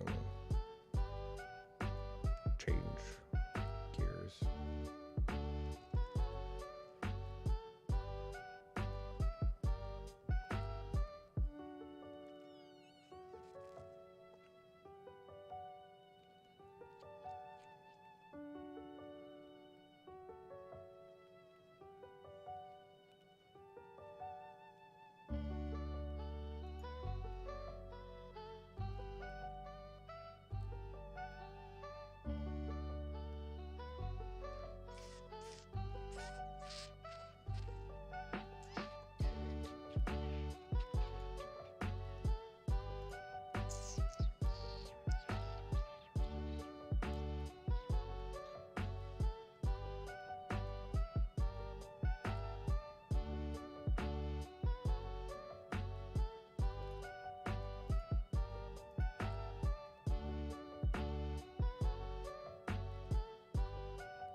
Dude, it's sad to say, but like getting disability benefits is like the first time I have stable income in fuck 10 years.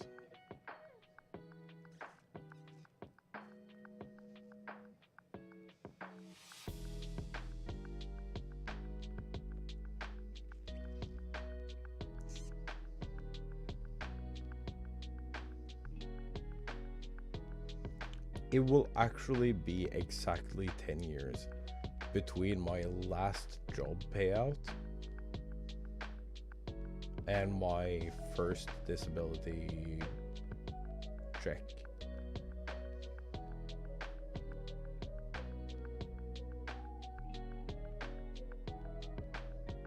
I'm not having an existential crisis moment, you are. Shut up. Fuck. It's gonna be exactly 10 years. On the dot.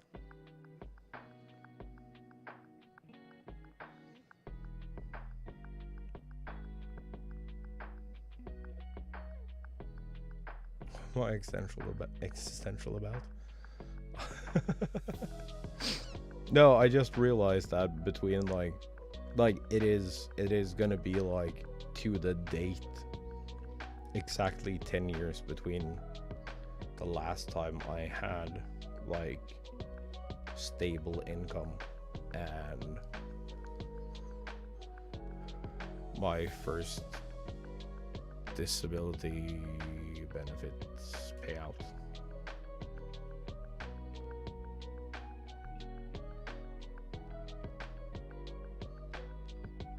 Yeah, I quit.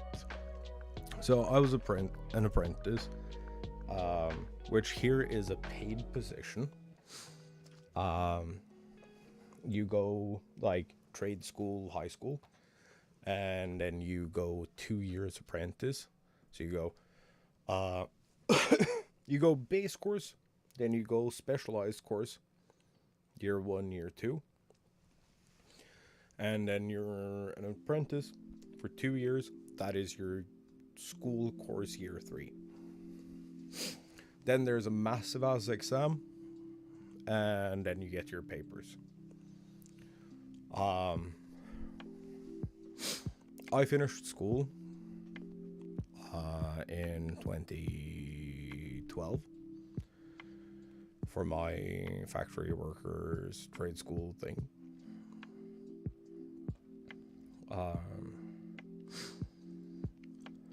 I was a vacation shift worker first, and then I was an apprentice after.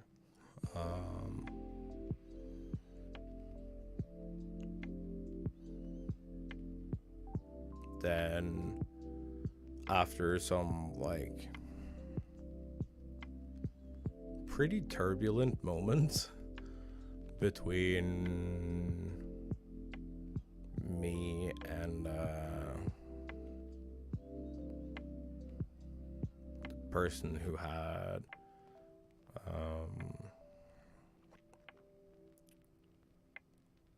who was effectively my boss.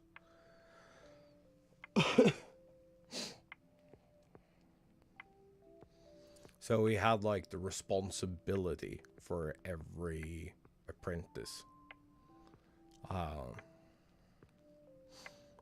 What happened was I overslept one day to go to some like fucking course that I was supposed to do. I missed that.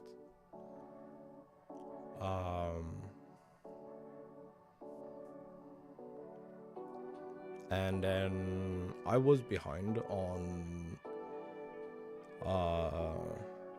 the paper work for that course.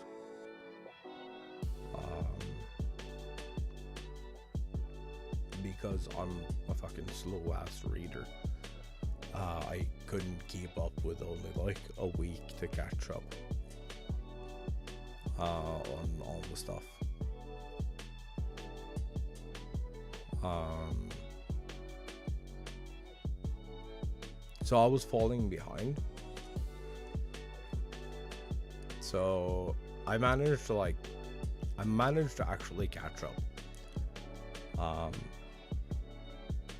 After like I had a talk with this person and I was like, yeah, I know I'm behind. I was the last reader. I'm doing my absolute best. And he's like, yeah, that's fine. We understand, but like, dude, fucking, you kind of have to.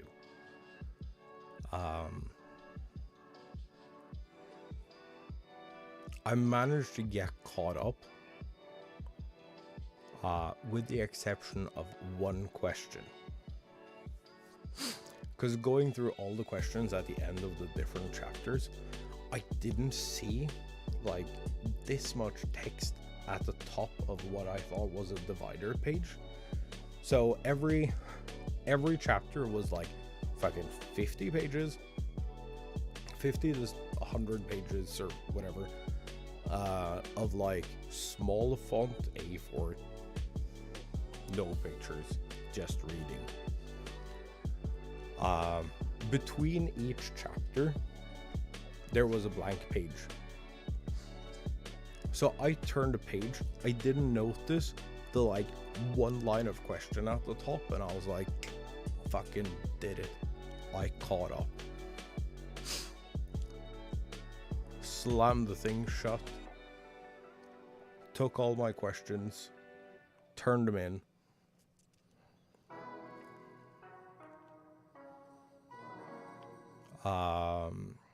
Went to work. Halfway into my shift, this like apprentice, superior, whatever the fuck person comes storming in and is like, you either quit voluntarily or you quit voluntarily on paper, because this is fucking bullshit. And I'm like, what did I do?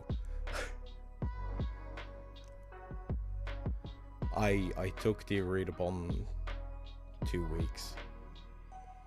I got caught the fuck up.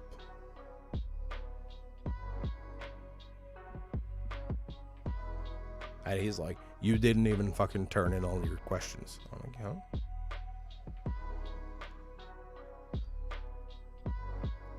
And then he yanked the fucking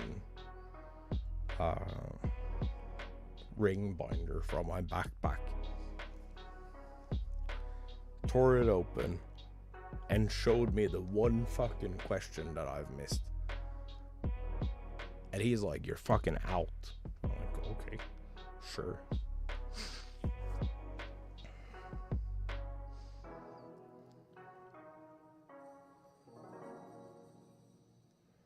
And I was so fucking fed up, because like nothing was going right for me at the moment, at that point in time. Like everything had turned to shit. I didn't even want to like take that course. I wanted to be an auto body mechanic.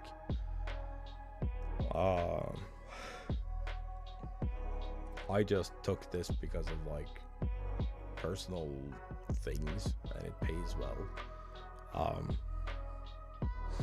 Because it looked like between year 1 and year 2, me and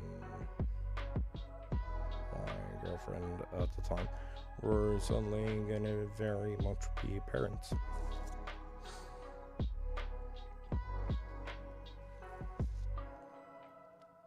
But then I dodged a bullet there.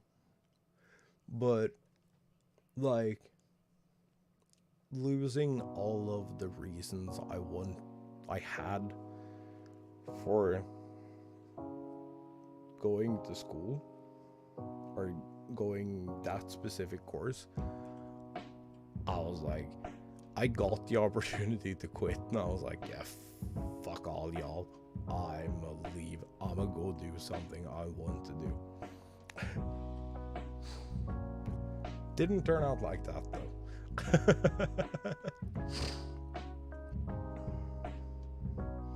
So yeah, he was like, he had brought the paperwork and everything for like quitting, and I'm like, you well, like, yeah, sure, I'll leave, but you know I have to talk to like the official like regional rep, right? I was like, yeah. So I worked out that week, and then come Monday, because I was working night shifts. Then come Monday, 8 a.m., as soon as their offices opened, I was like, yo, dude, this is what's happening. And I won an exit meeting.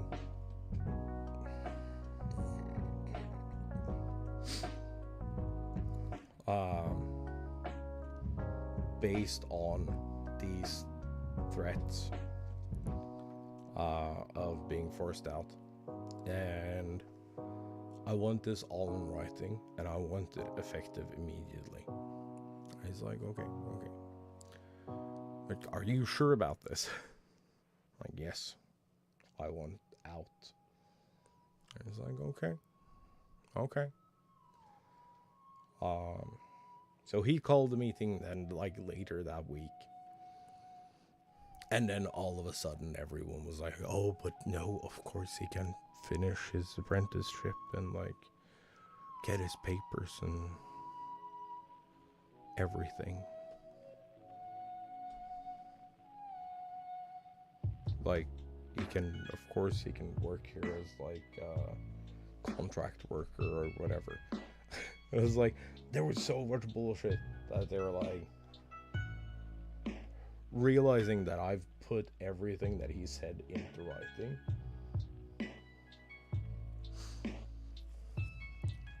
they were all of a sudden very willing to have me on staff. I was like, no, I'm leaving. As per your request, you're signing this paper that I'm leaving on your request. I'm signing the paper that I'm leaving at your request. He's signing the paper that says that I'm leaving at your request. And I'm leaving at your request.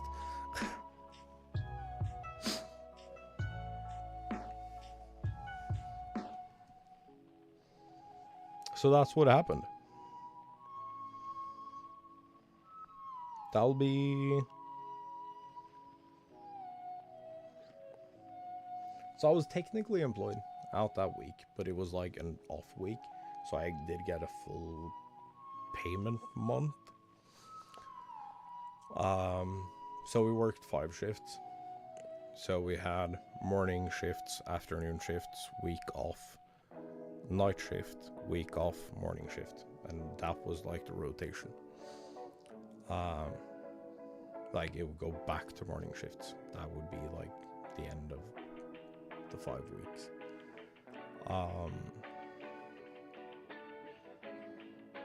So this was like between week 2 and it would be like in the middle of week 3, because I came off of night shifts.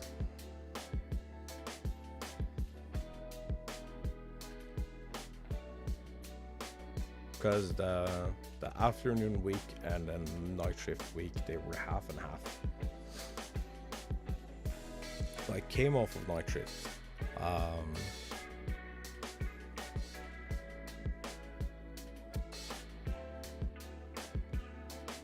Went out into like off week, had all my meetings, and then it was the 20th at the end of that week. So I got like a full week's pay. Or a full month's pay. So yeah, it'll be exactly 10 years.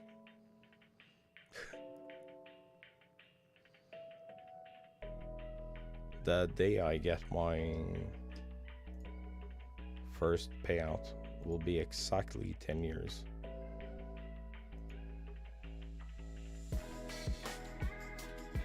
After my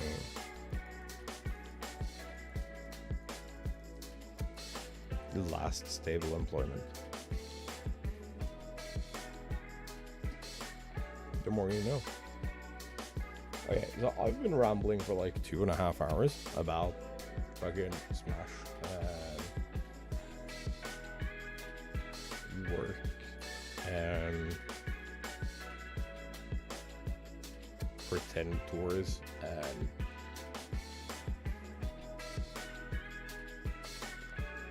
all sorts of shit.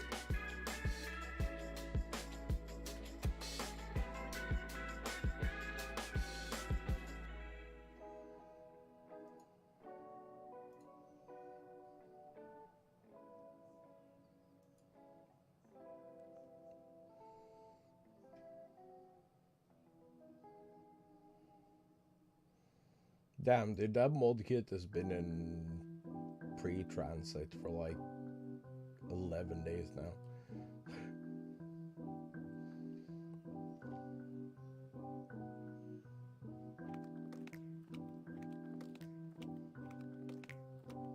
Fob is moving though.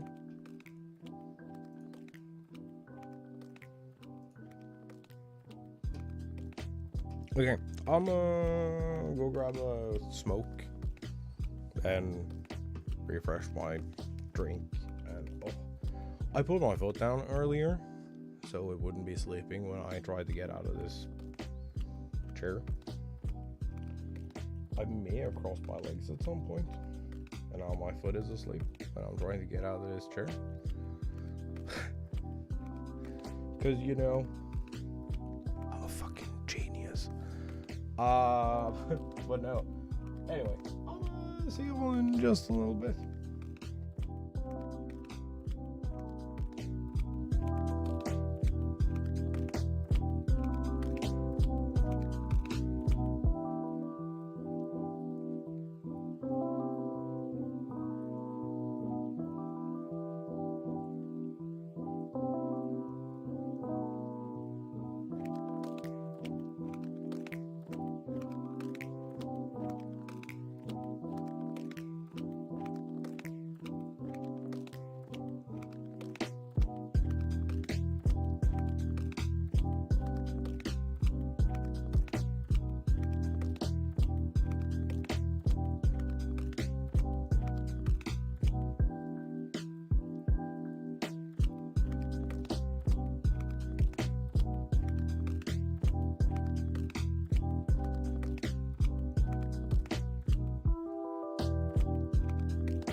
Okay, chat.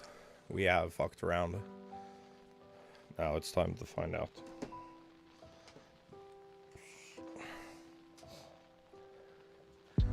I made a huge discovery yesterday, and I feel really stupid for not knowing about this.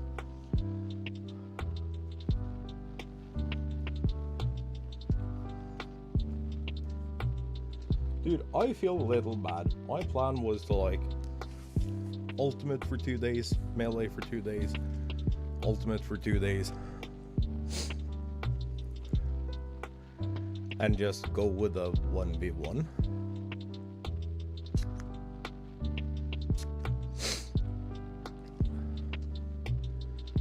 Just follow that. But I'm not gonna lie, I'm having way more fun with melee.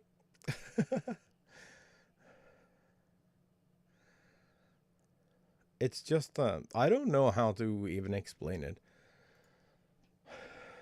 I would say it's more complete experience.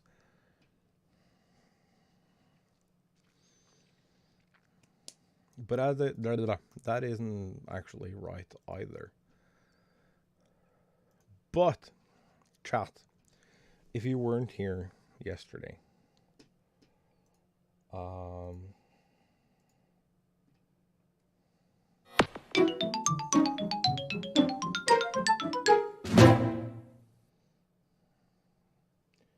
look what I found.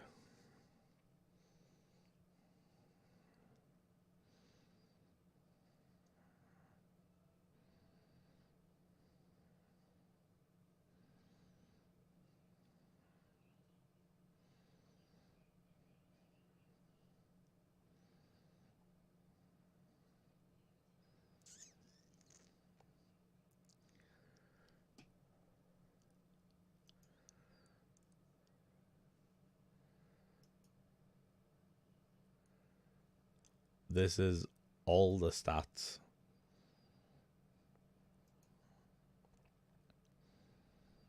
What stage I played on, who I played, what character they played, how many successful kills did they have, how much damage did we do, openings to kills, damaged openings, defense actions, neutrals, trades, counter hits, tech,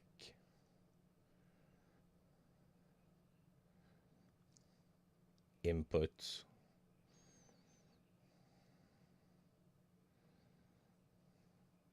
summaries, damage conversions. It is all the data.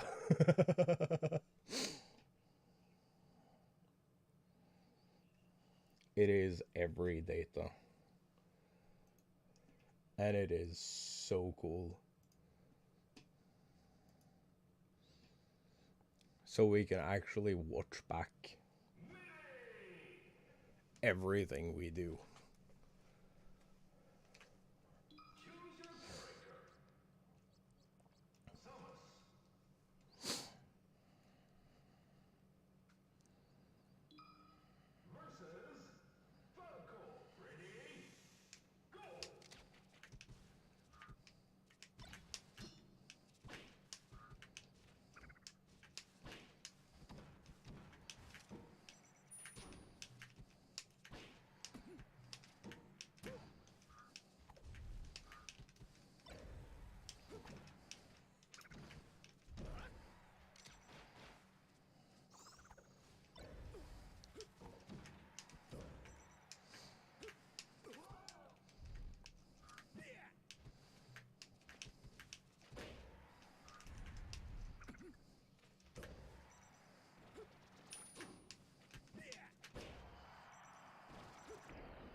hit on the last possible frame, dude.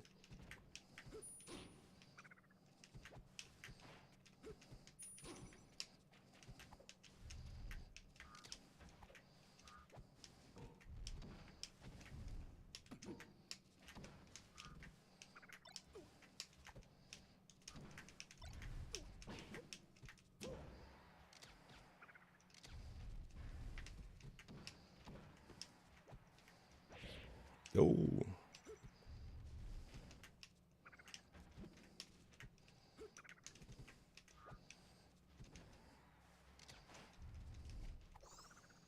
Oh.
Oh.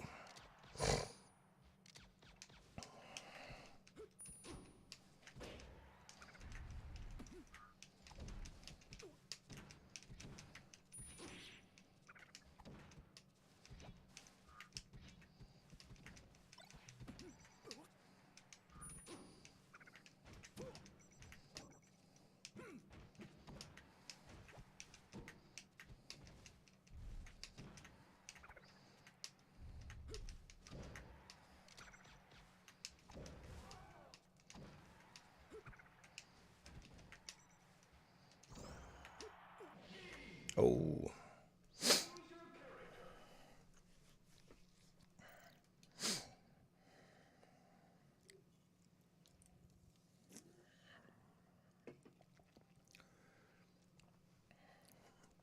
So we can go back and we can look at our entire session. I didn't know that was a thing.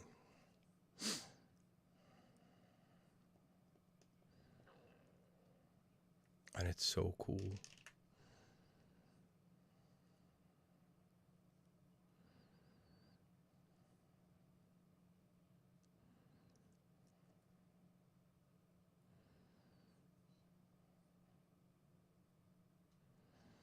I try to use... I keep trying to use my down air as if I'm playing Marth.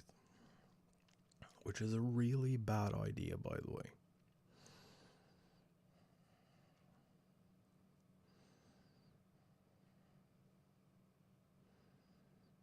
Because it's slow to come out, and it has a short hitbox.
I've managed to do the exact same mistake twice, dude.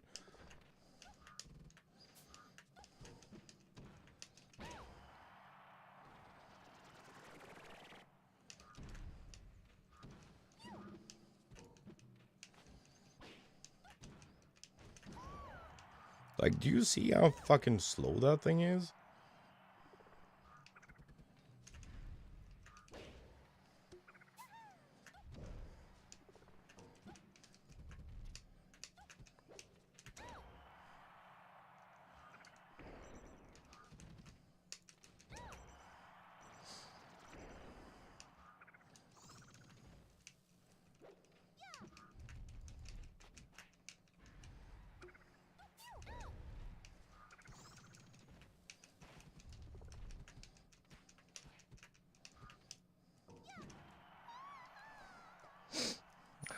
Balance.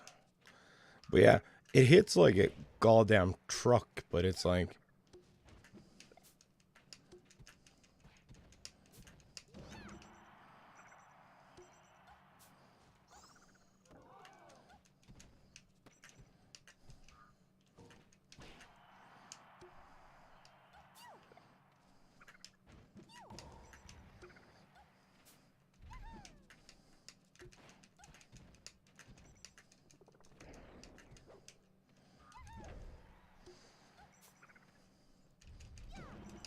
Oh, that's over.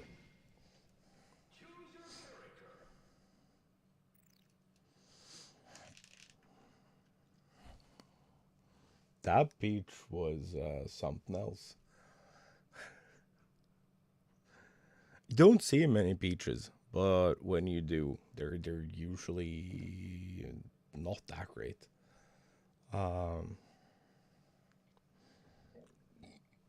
But I'm pretty sure they were pulling for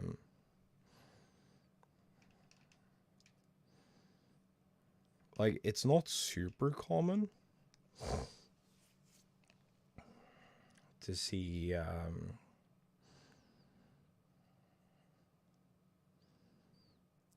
Peach play the turnips that way.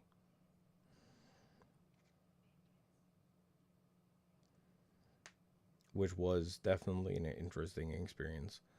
I should probably have lost a couple of more to them to like see more what that style of Peach was like.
Yeah, I deserve that.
Man, I was over that. Fuck off.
Dude, the hitbox of that.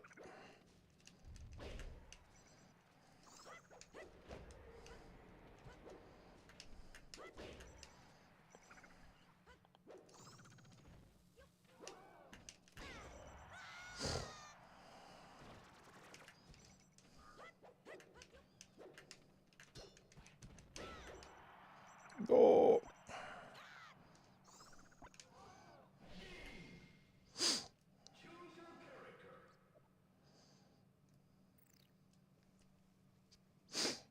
Man, I think I had him.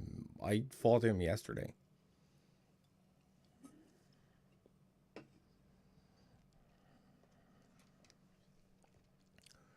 Pretty sure I fought him yesterday.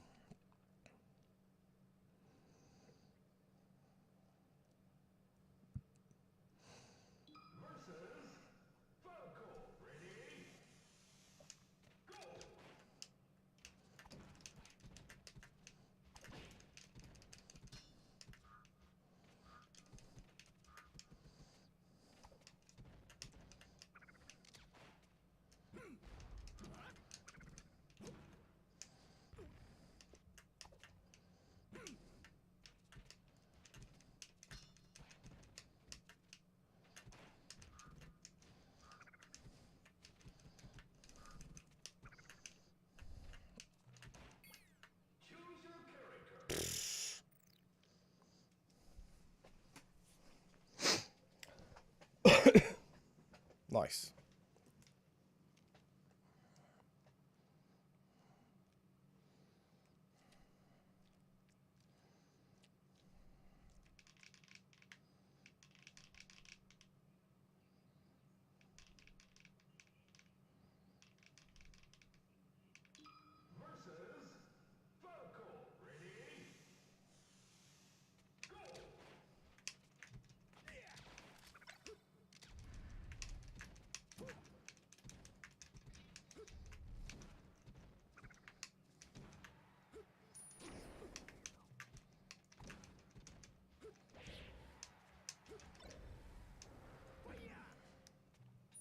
Fuck, dude.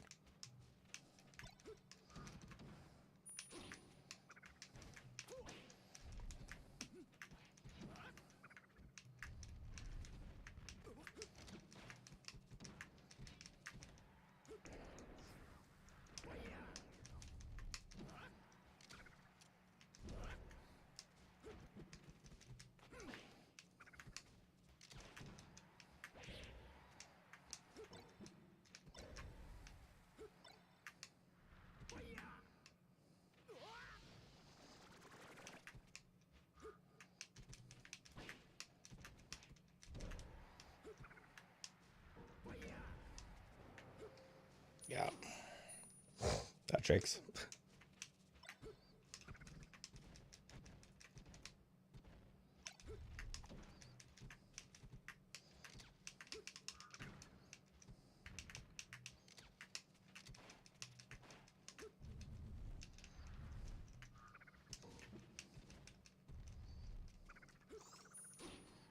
Ooh.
Dude, I love that the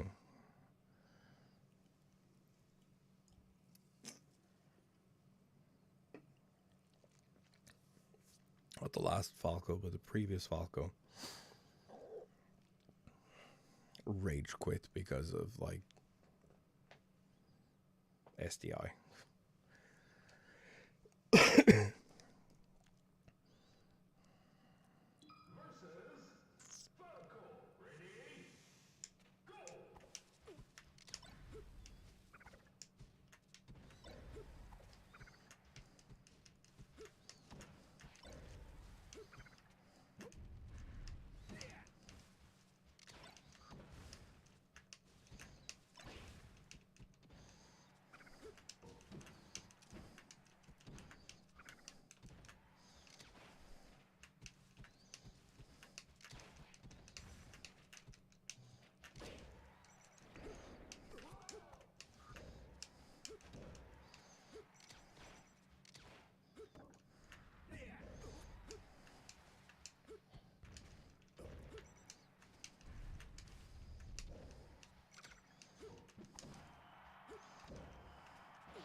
Oh, smooth.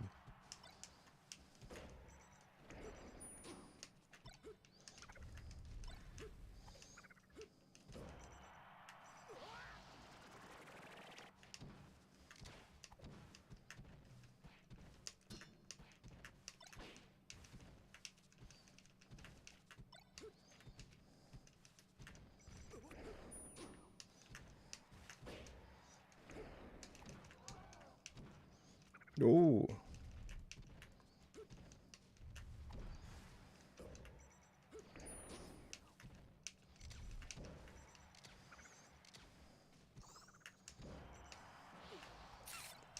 That was so dumb of me.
Oh, no.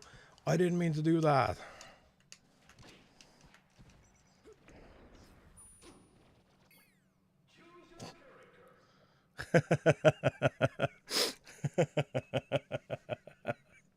Ah.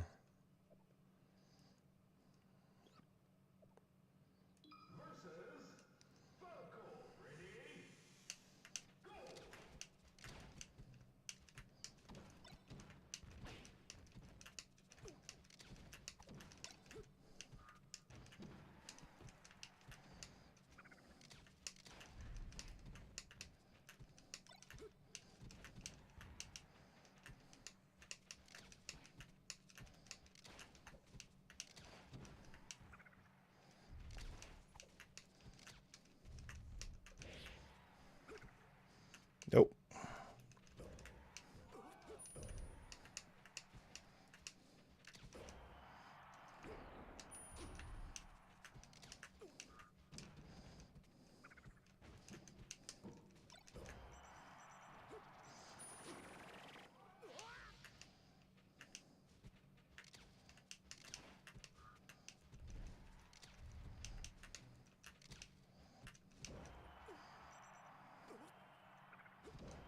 Oh, nice.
No.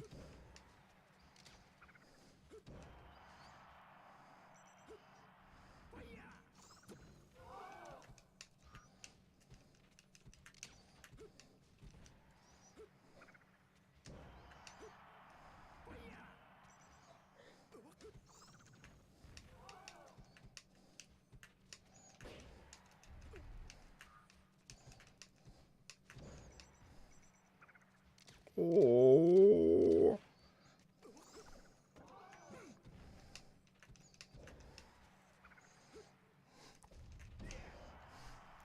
I kept that stock alive for way longer than I should have.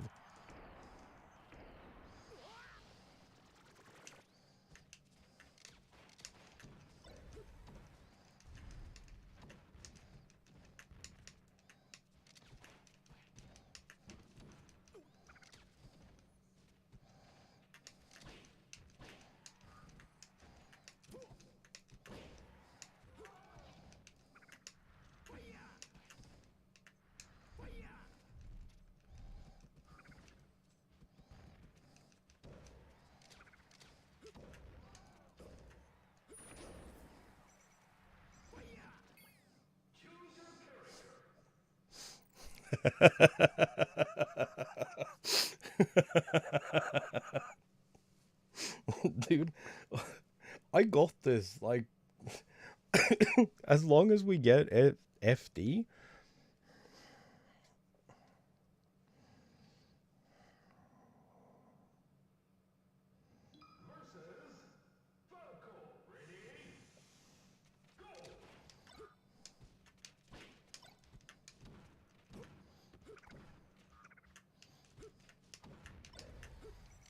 Dude, the fucking Falcos.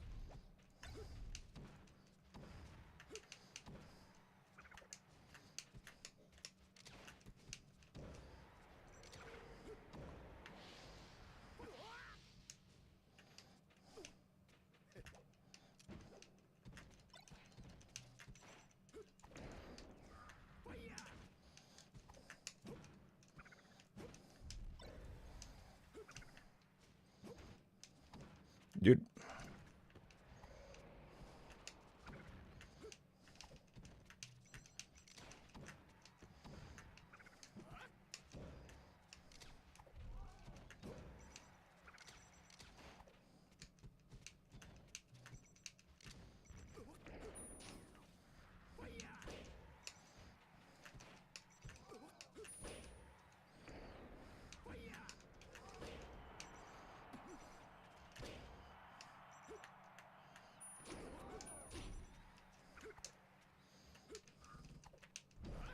Oh.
Oh man, I thought I had the ledge.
Ooh.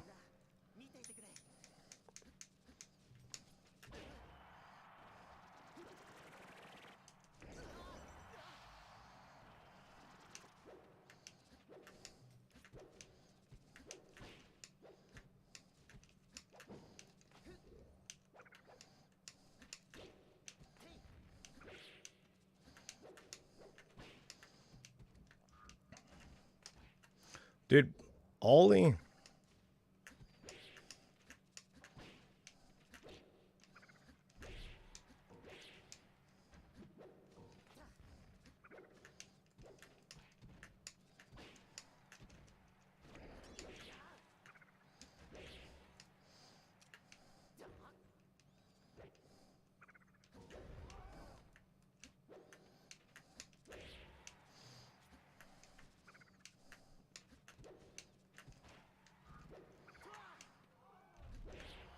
Ooh, bounce.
Wow.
Goddamn.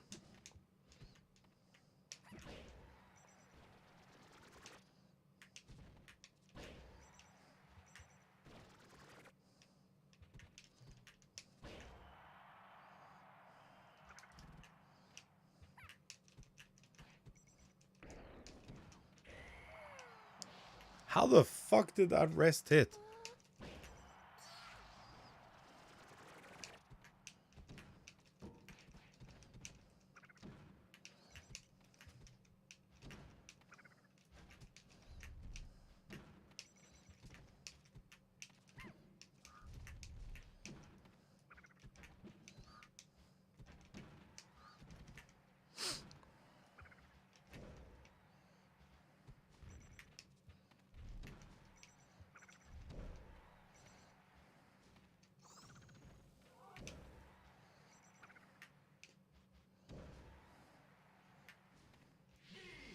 Damn. Oh, that's the wrong button. Fuck, I don't remember where the...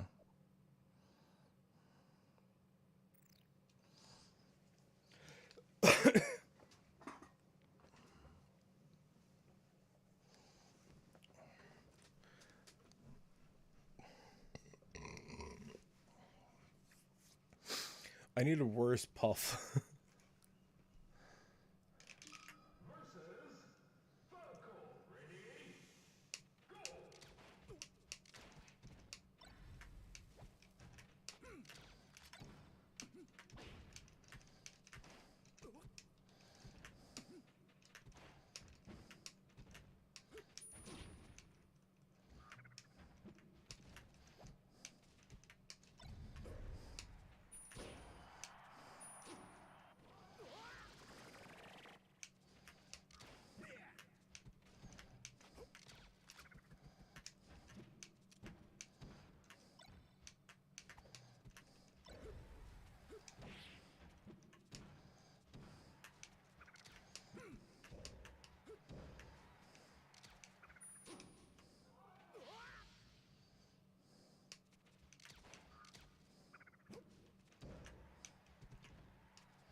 Goddamn, dude.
Uh,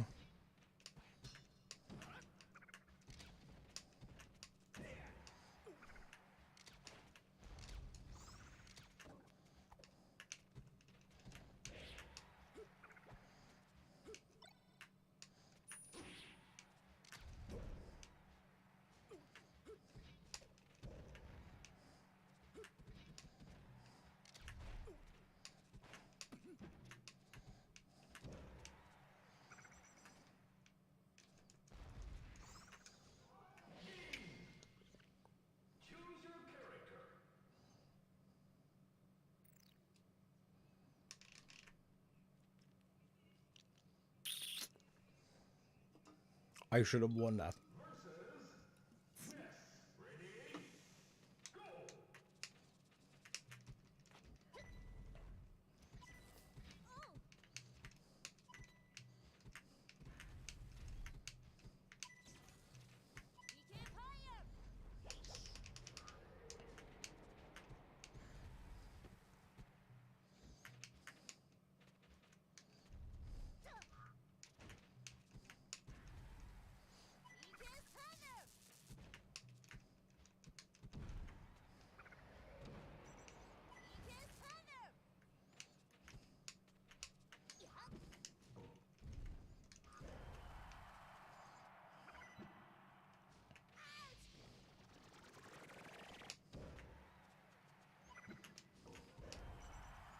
What in the actual... I hate this downer, dude.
Nope.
Holy shit, dude.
Ah! God fucking damn it, dude.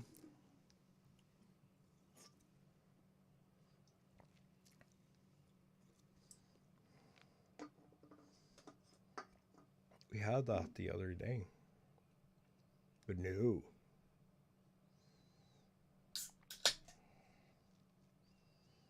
I'm apparently dropping frames today. Huh.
Ooh.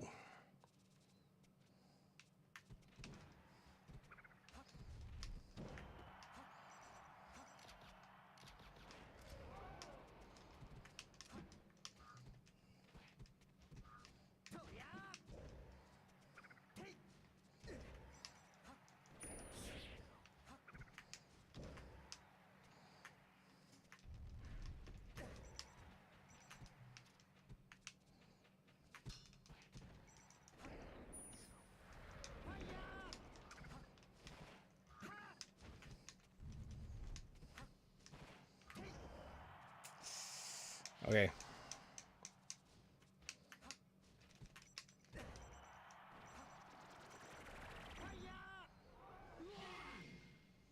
Nice. Considering I lost drastically to that person yesterday, I'll take a win now.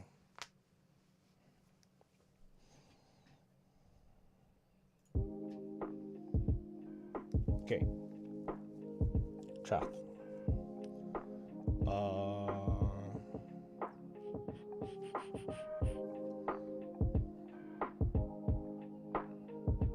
I'm go grab me a smoke,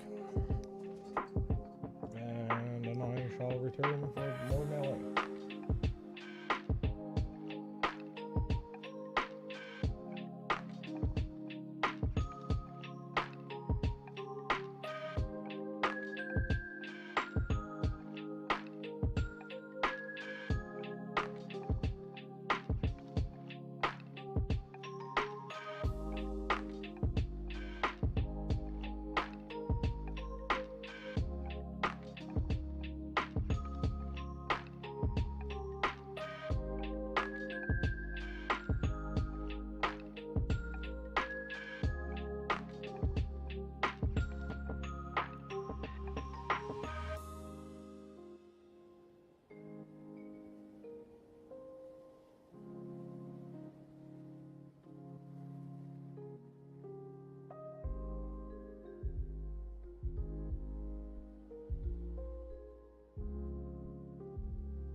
Chat, we need to get our shit together and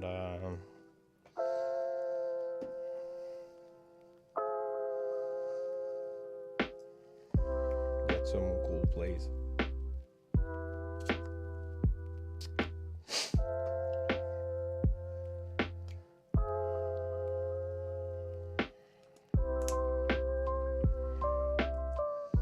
Combo potential with Samus really high.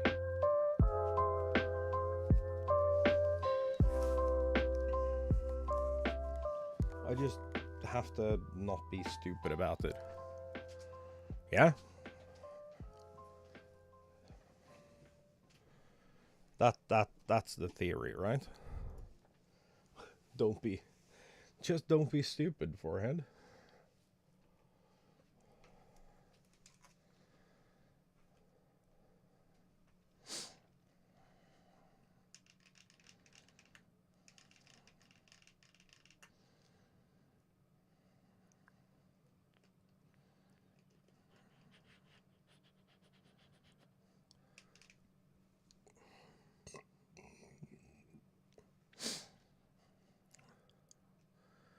Also, chat. Quick question. Do y'all want, like, the Smash ramblings on main, or do you want me to make a secondary account for that? Or do you want me to just, like, ramble about everything on one place?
That was a bit cocky even for me.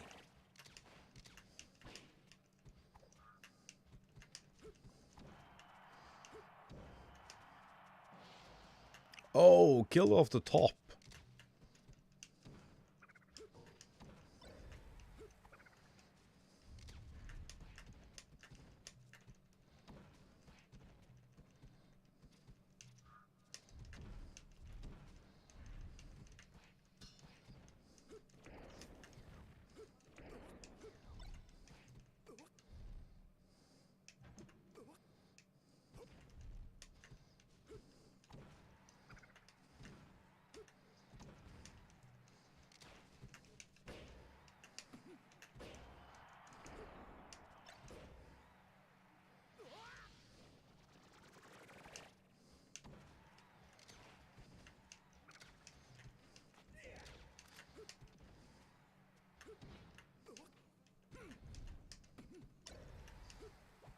Oh, that should have connected.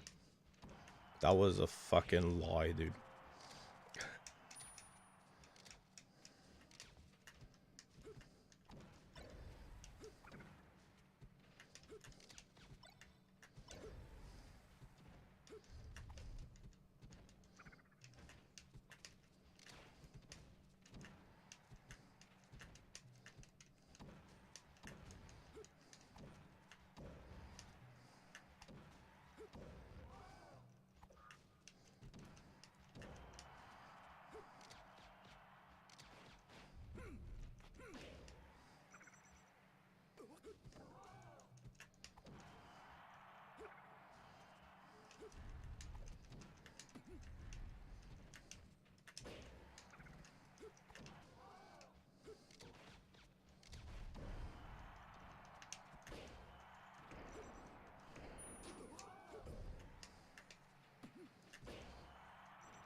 Dude, I get turnarounds more than anything in this fucking game.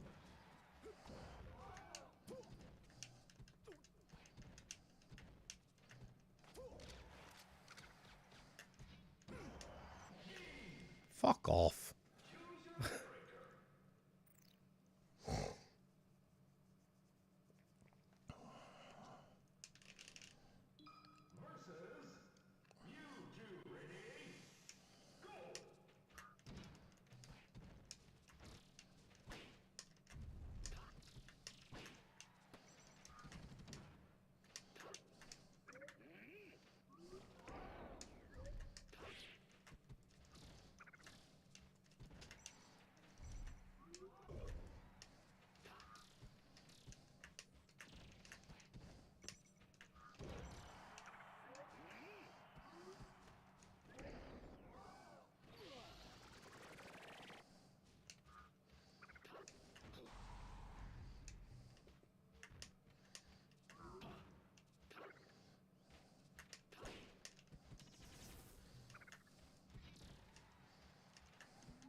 Oh, man.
No.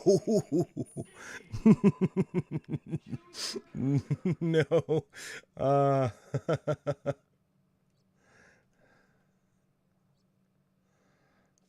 Motherfucker, I don't remember where anything is. Oh. Sorry, that one.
That was fucking sick, dude.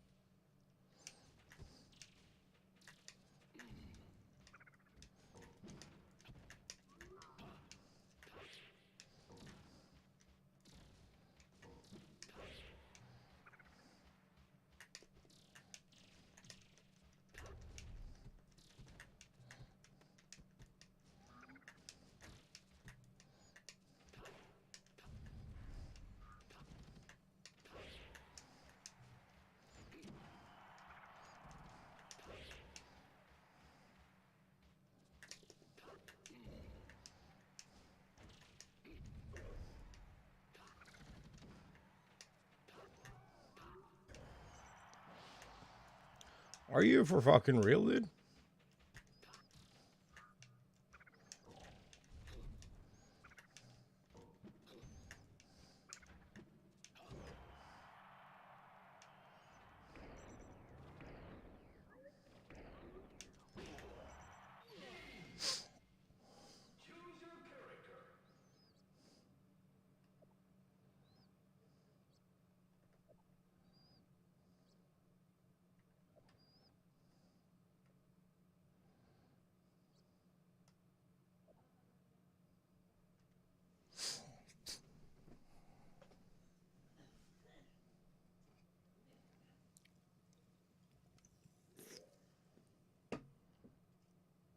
Hmm?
where's the...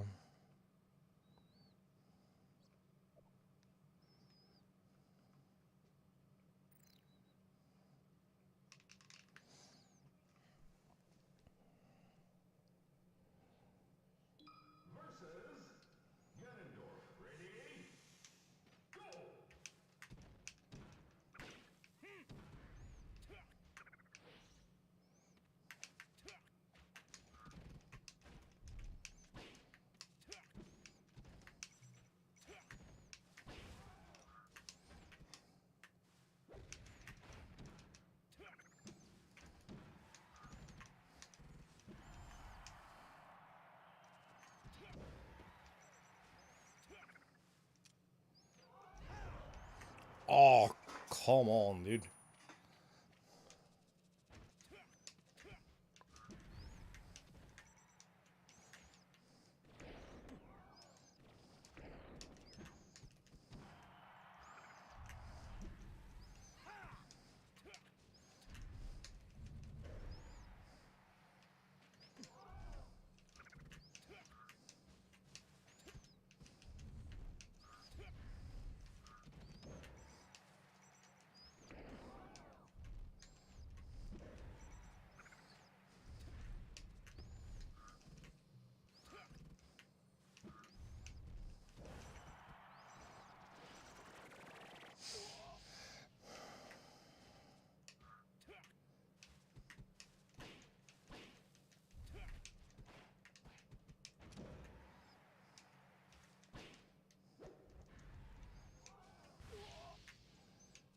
Whew.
I I feel I'm about to have my shit rocked.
Oh, I wasn't counting properly.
Well, 'twasn't a mistake, I'ma tell you that.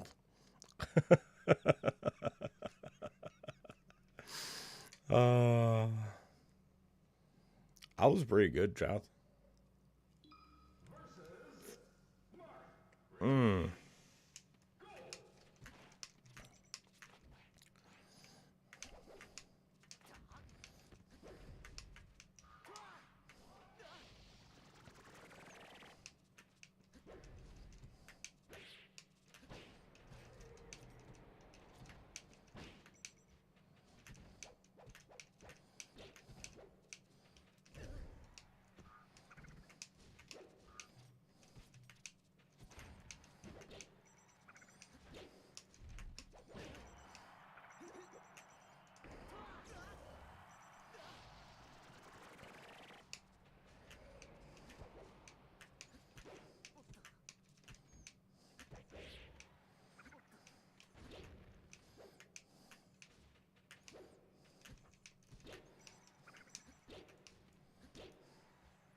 Oh, come on.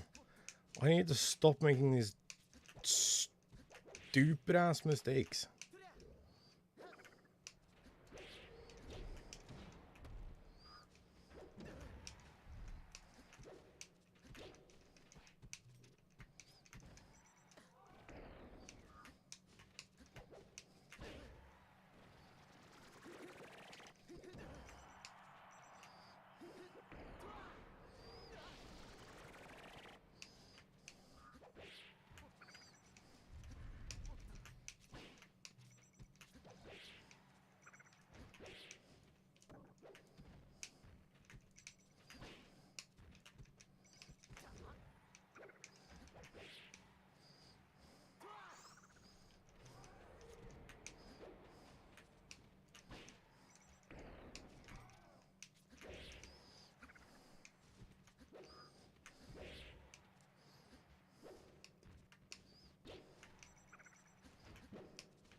Whoa, that's a throw.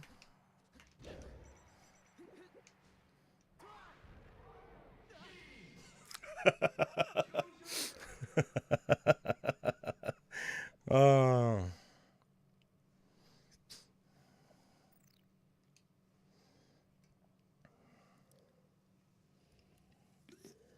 mm.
Whoa!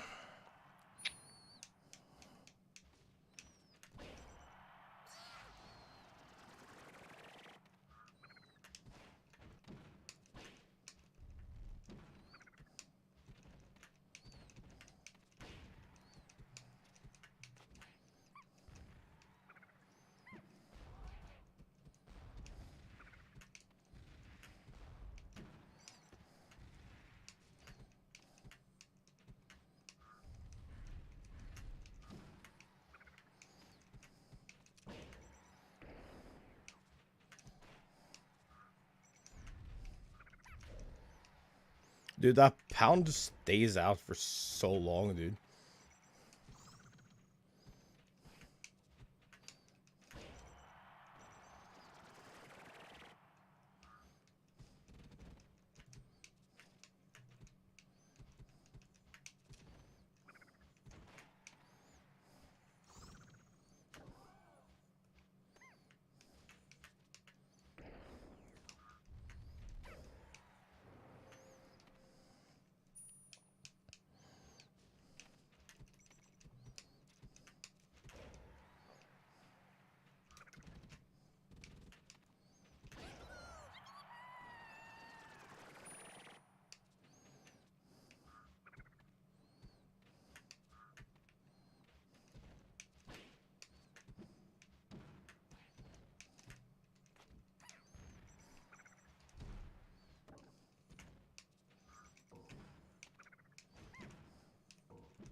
I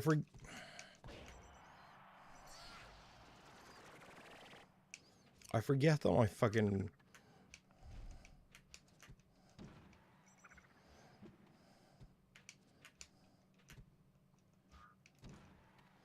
up smash does nothing.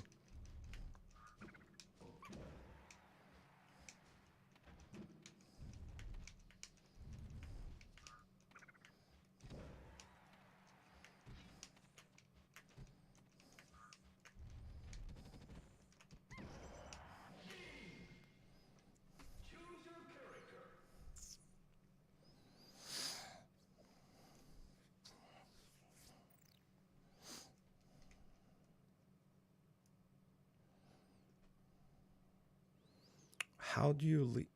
Why would you want to leave an online match?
How the fuck did that take priority?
No, I didn't mean to jump.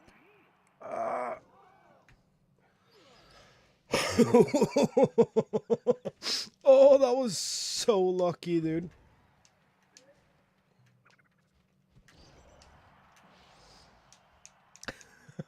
That was so lucky.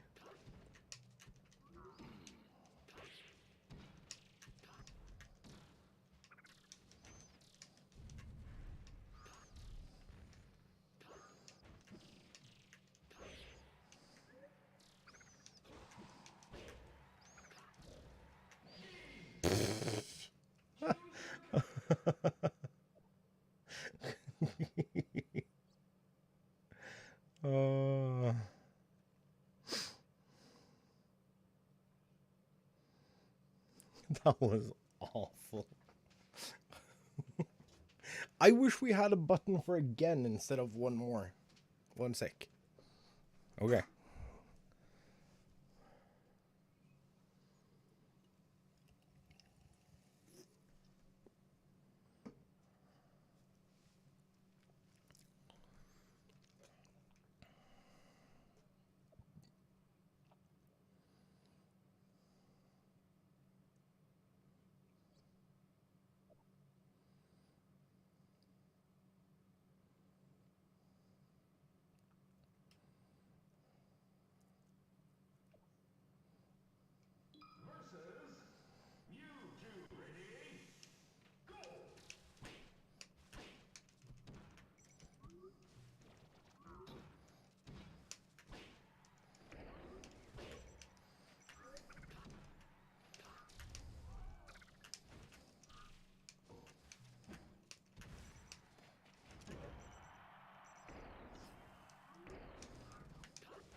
Ooh, no. I'm sorry, bud. I don't want my shit rocked. Not just yet.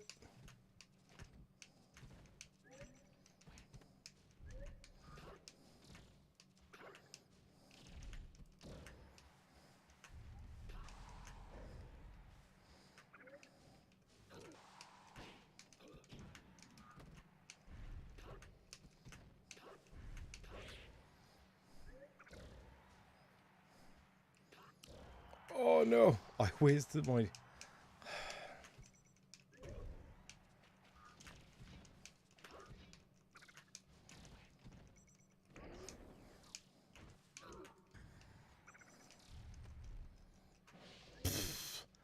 That is the dumbest shit I've ever seen.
No.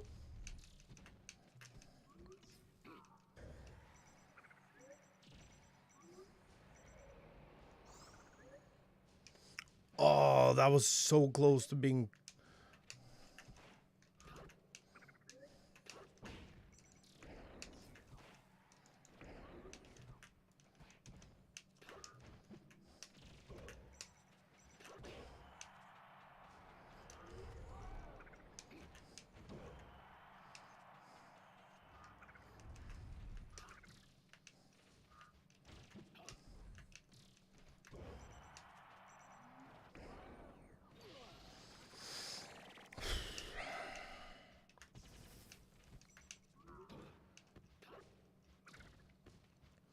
Okay, so...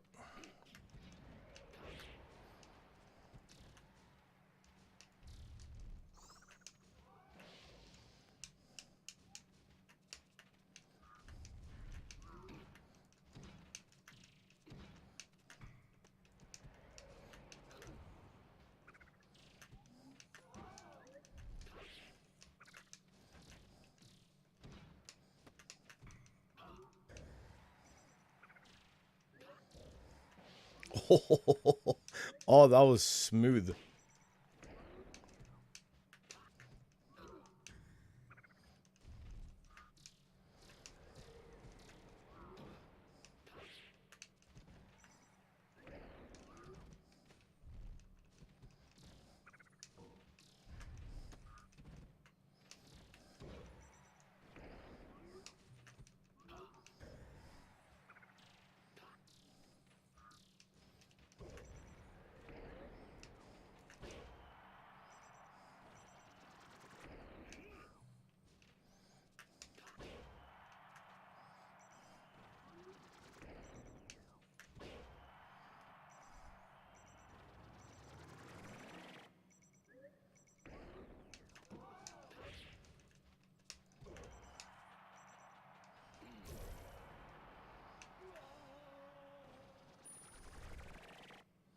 Okay, I think it's pretty much...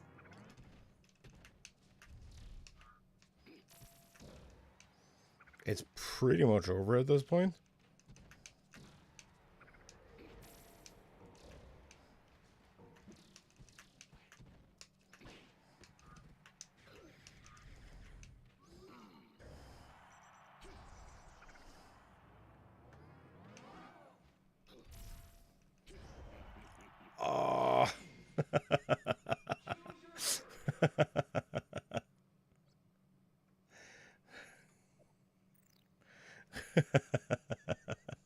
That was fucking wild.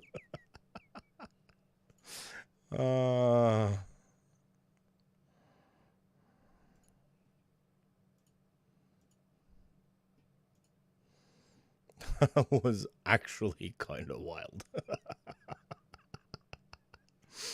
Oh.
stupid ass fucking balloon animal.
Fuck you and your stupid ass gimmick.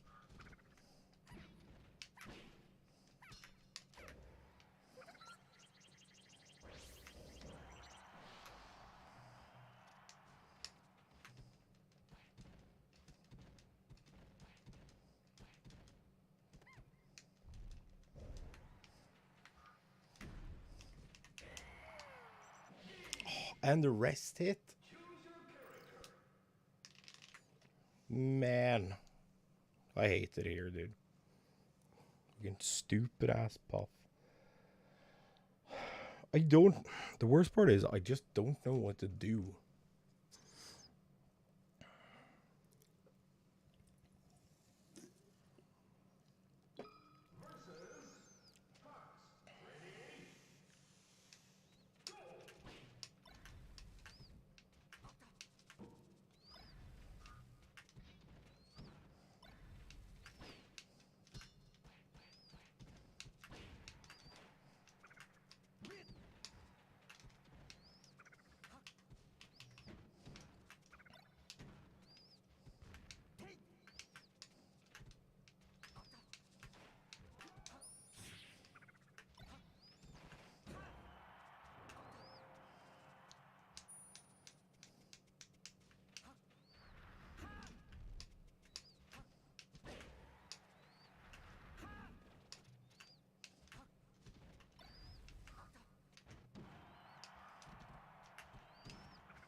I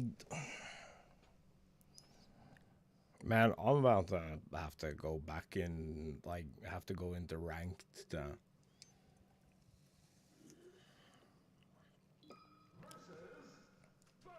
get people on my level.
I swear platforms will be the absolute death of me.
Calm the fuck on, dude.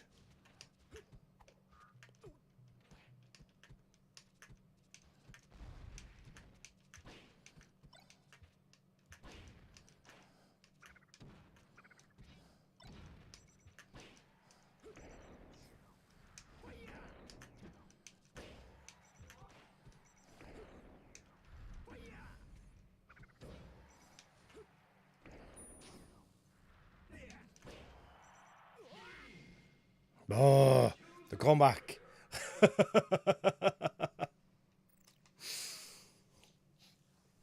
Oh.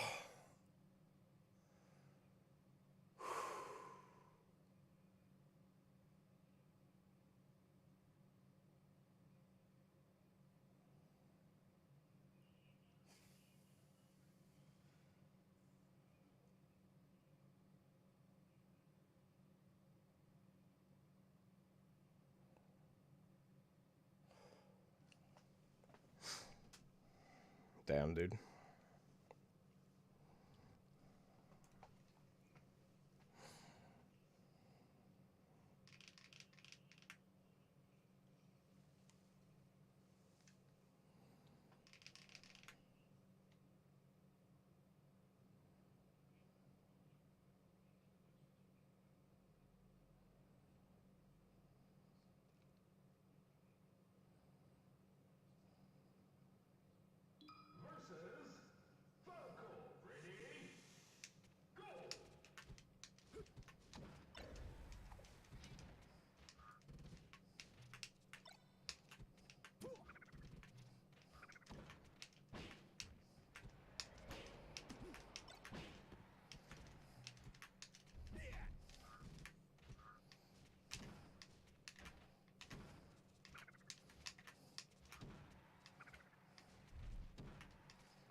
How the fuck did that even hit?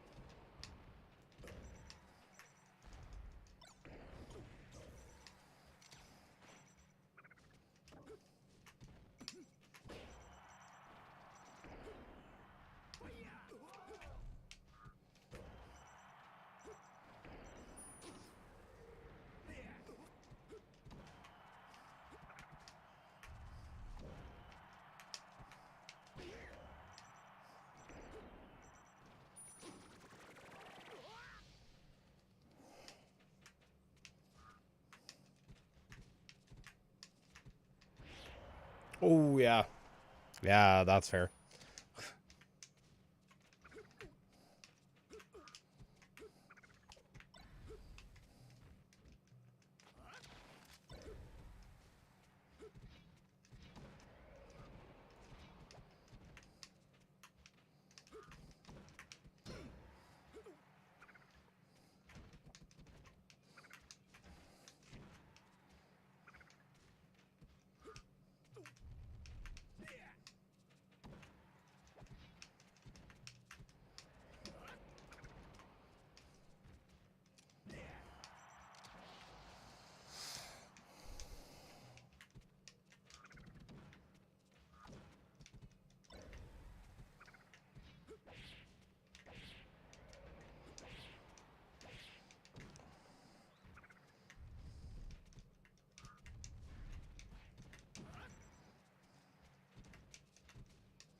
Oh.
Okay.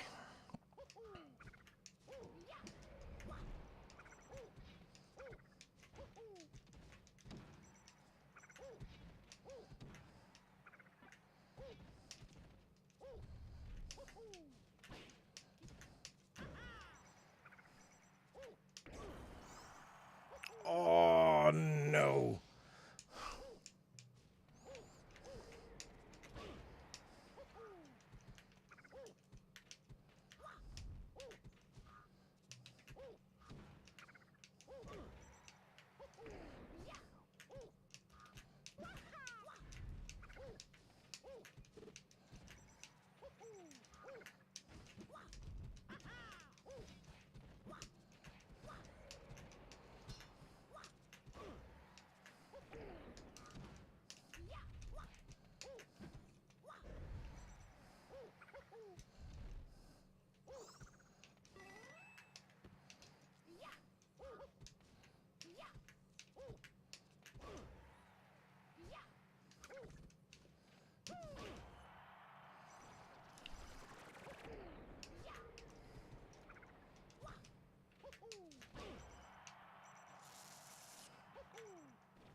Oh, damn, dude.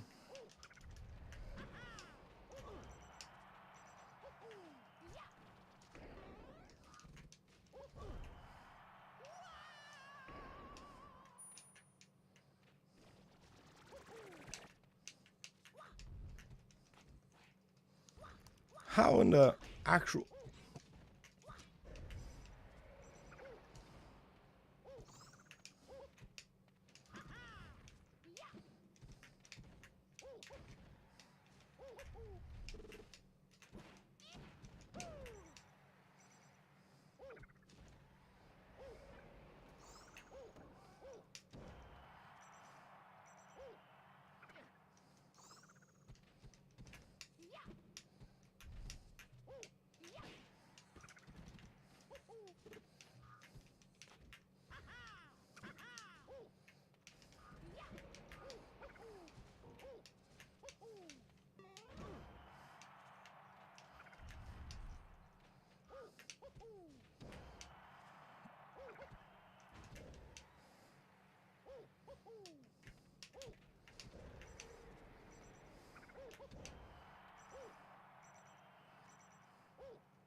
Oh, come on.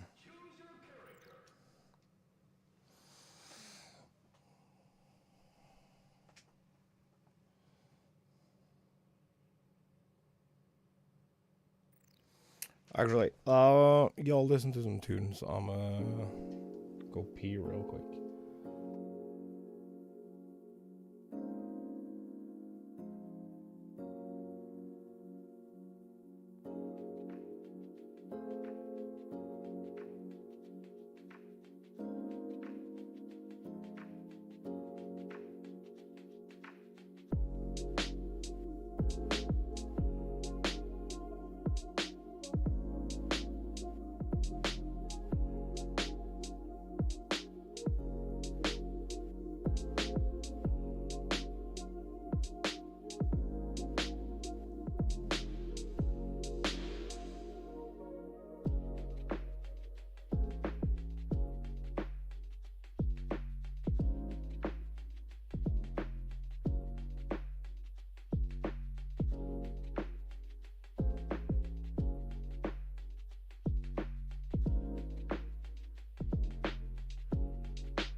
Hello.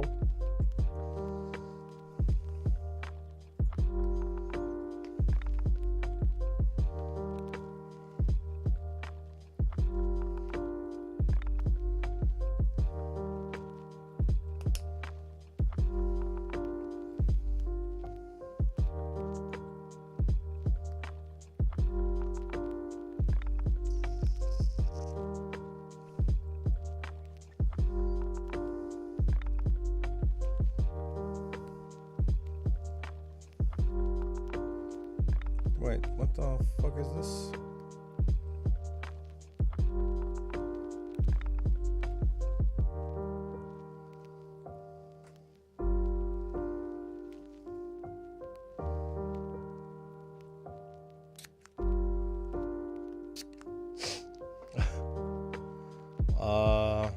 Yeah, same.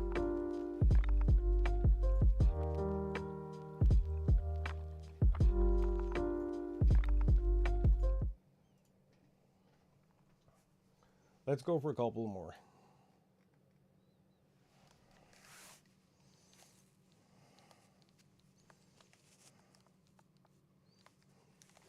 We have some like really high skill plays whenever I get opponents I care about fighting. Like that GG Lilith character.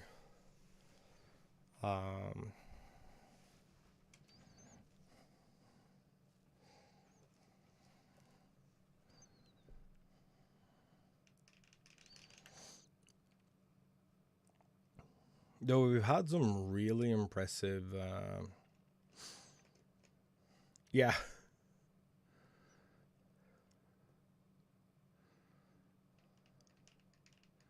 They are so much fun.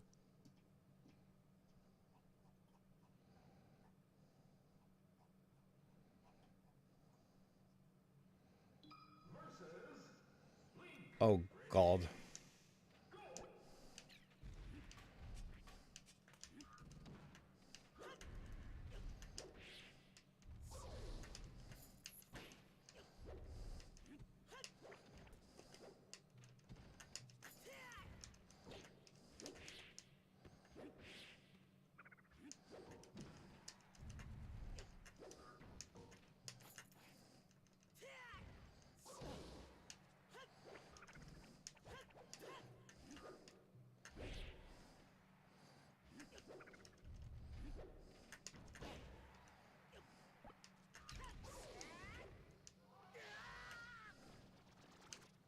Oh, that's the wrong platform.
I hate that you have nothing against the sword.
I think maybe not tomorrow, but like starting next week.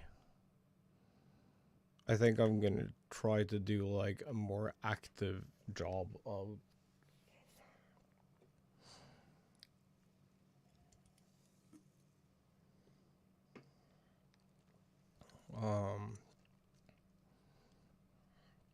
analyzing replays and stuff.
That was easy.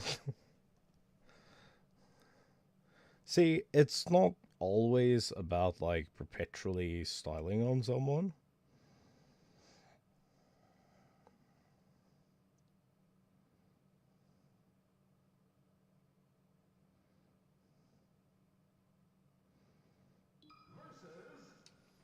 God damn.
I was hoping I could.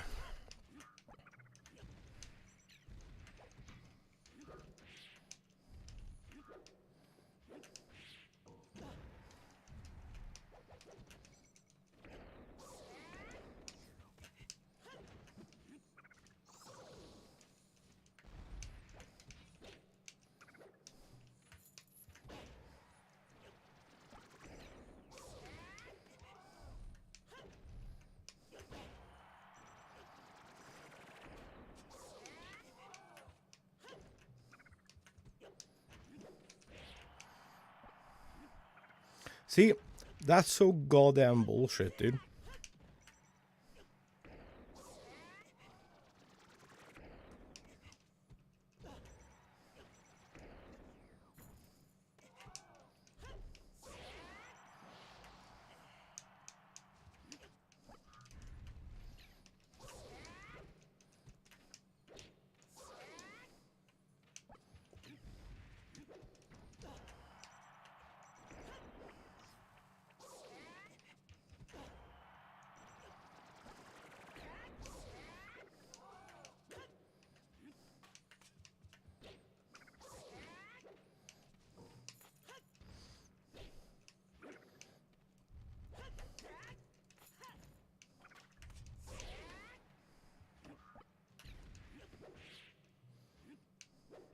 Like, what the fuck is that hitbox? I hit his toe.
What in the actual fuck is that hitbox?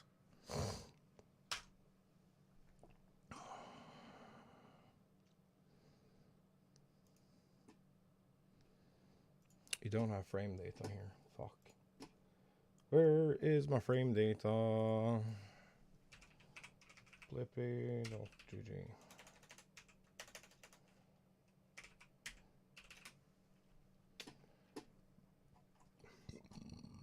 Learn.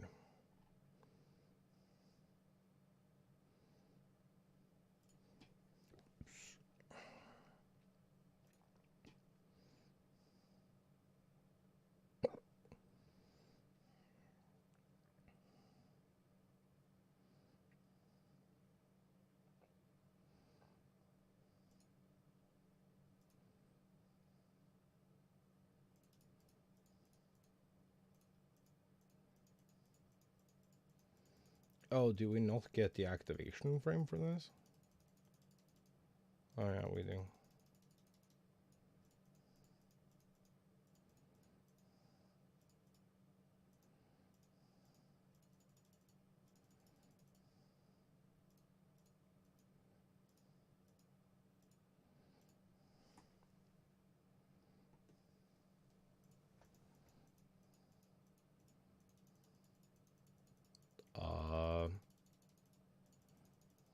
Did this bitch break?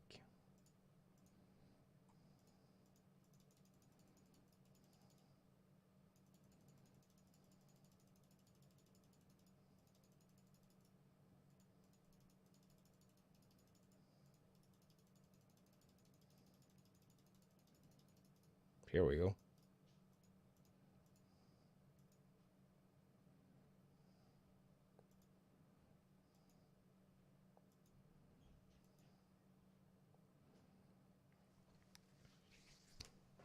The entire body is fucking protected by that bullshit.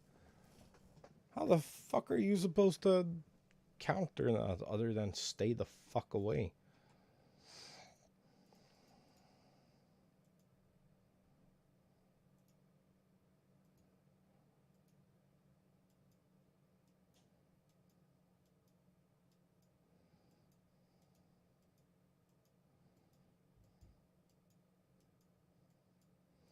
It just keeps perpetually traveling upwards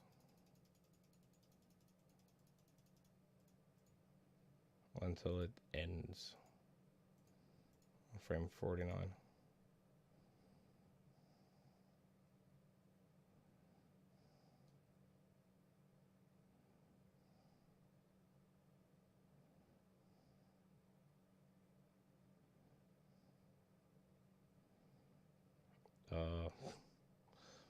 No frame data for throws.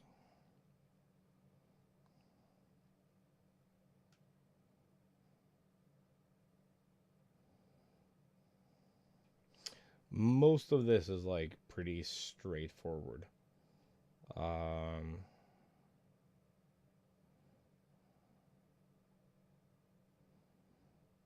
It's this thing that protects the entirety of Link. Fucking stupid shit. Neutral layer too. It's like you have a damage box here.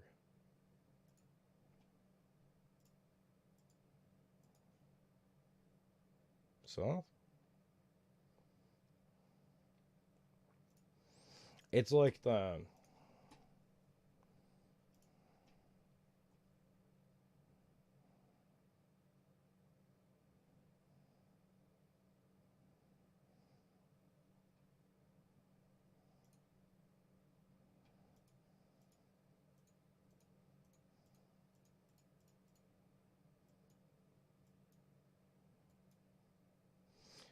this hitbox, the inner hitbox, deals more damage.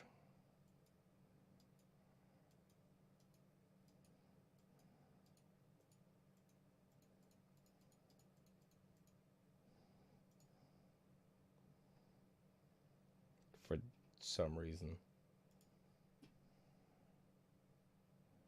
Okay, let's see what we actually have to work with. Oh, it's a down tilt. Okay. Well, it's an up tilt.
Huh.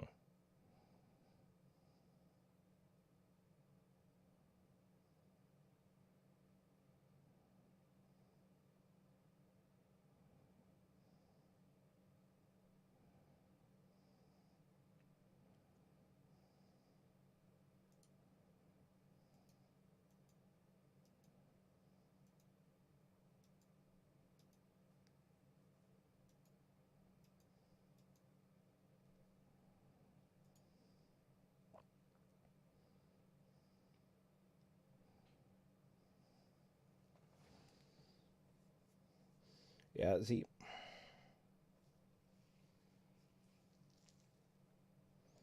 But it does 16% base damage, so it's like kind of worth. But that 18 frame startup is like actually.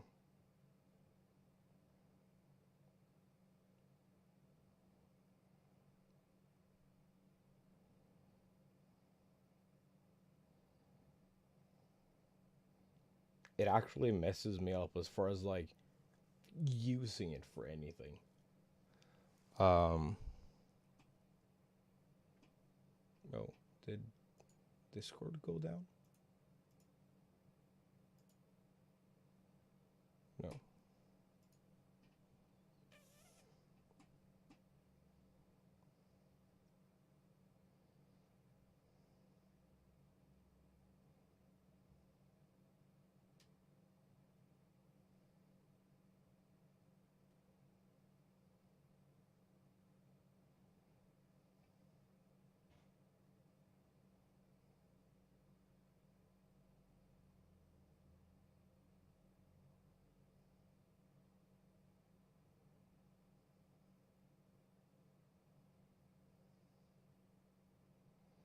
The the amount of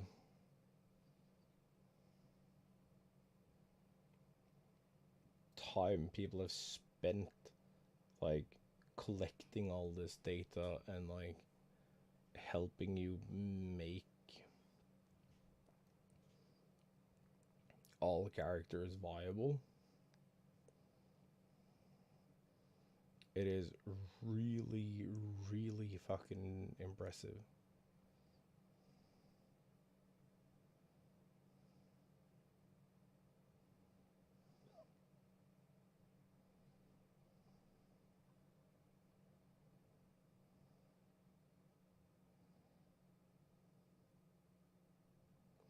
I don't know. I think we're gonna call it here.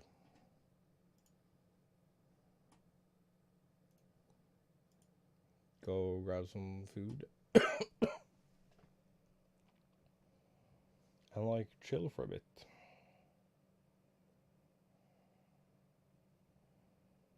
Don't really have anything else to add.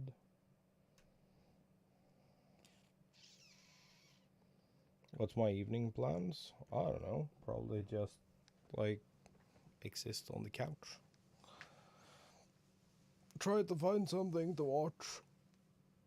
I've been down a rabbit hole of old TOF videos lately.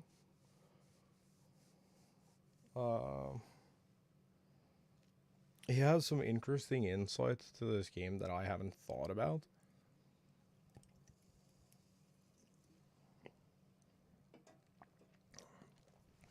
He also, like, opposed to very many other people who are highly opinionated,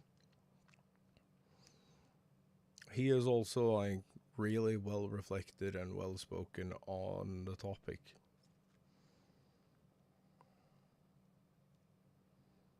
Which is very interesting. I mean, Hacks is too, but because of a lot of bullshit regarding Leffen, I believe, nobody likes Hacks.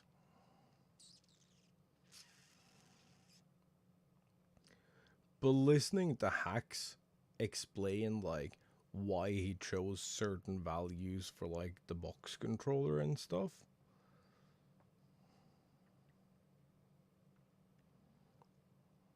kind of insane. Documentation for the box controller is absolutely wild. And it's like he's taken into account frame data bullshit that no one, and I mean no one, would ever think about. He's like, oh yeah. So like one example is like there's a certain diagonal value that greatly benefits Falco. Like only Falco.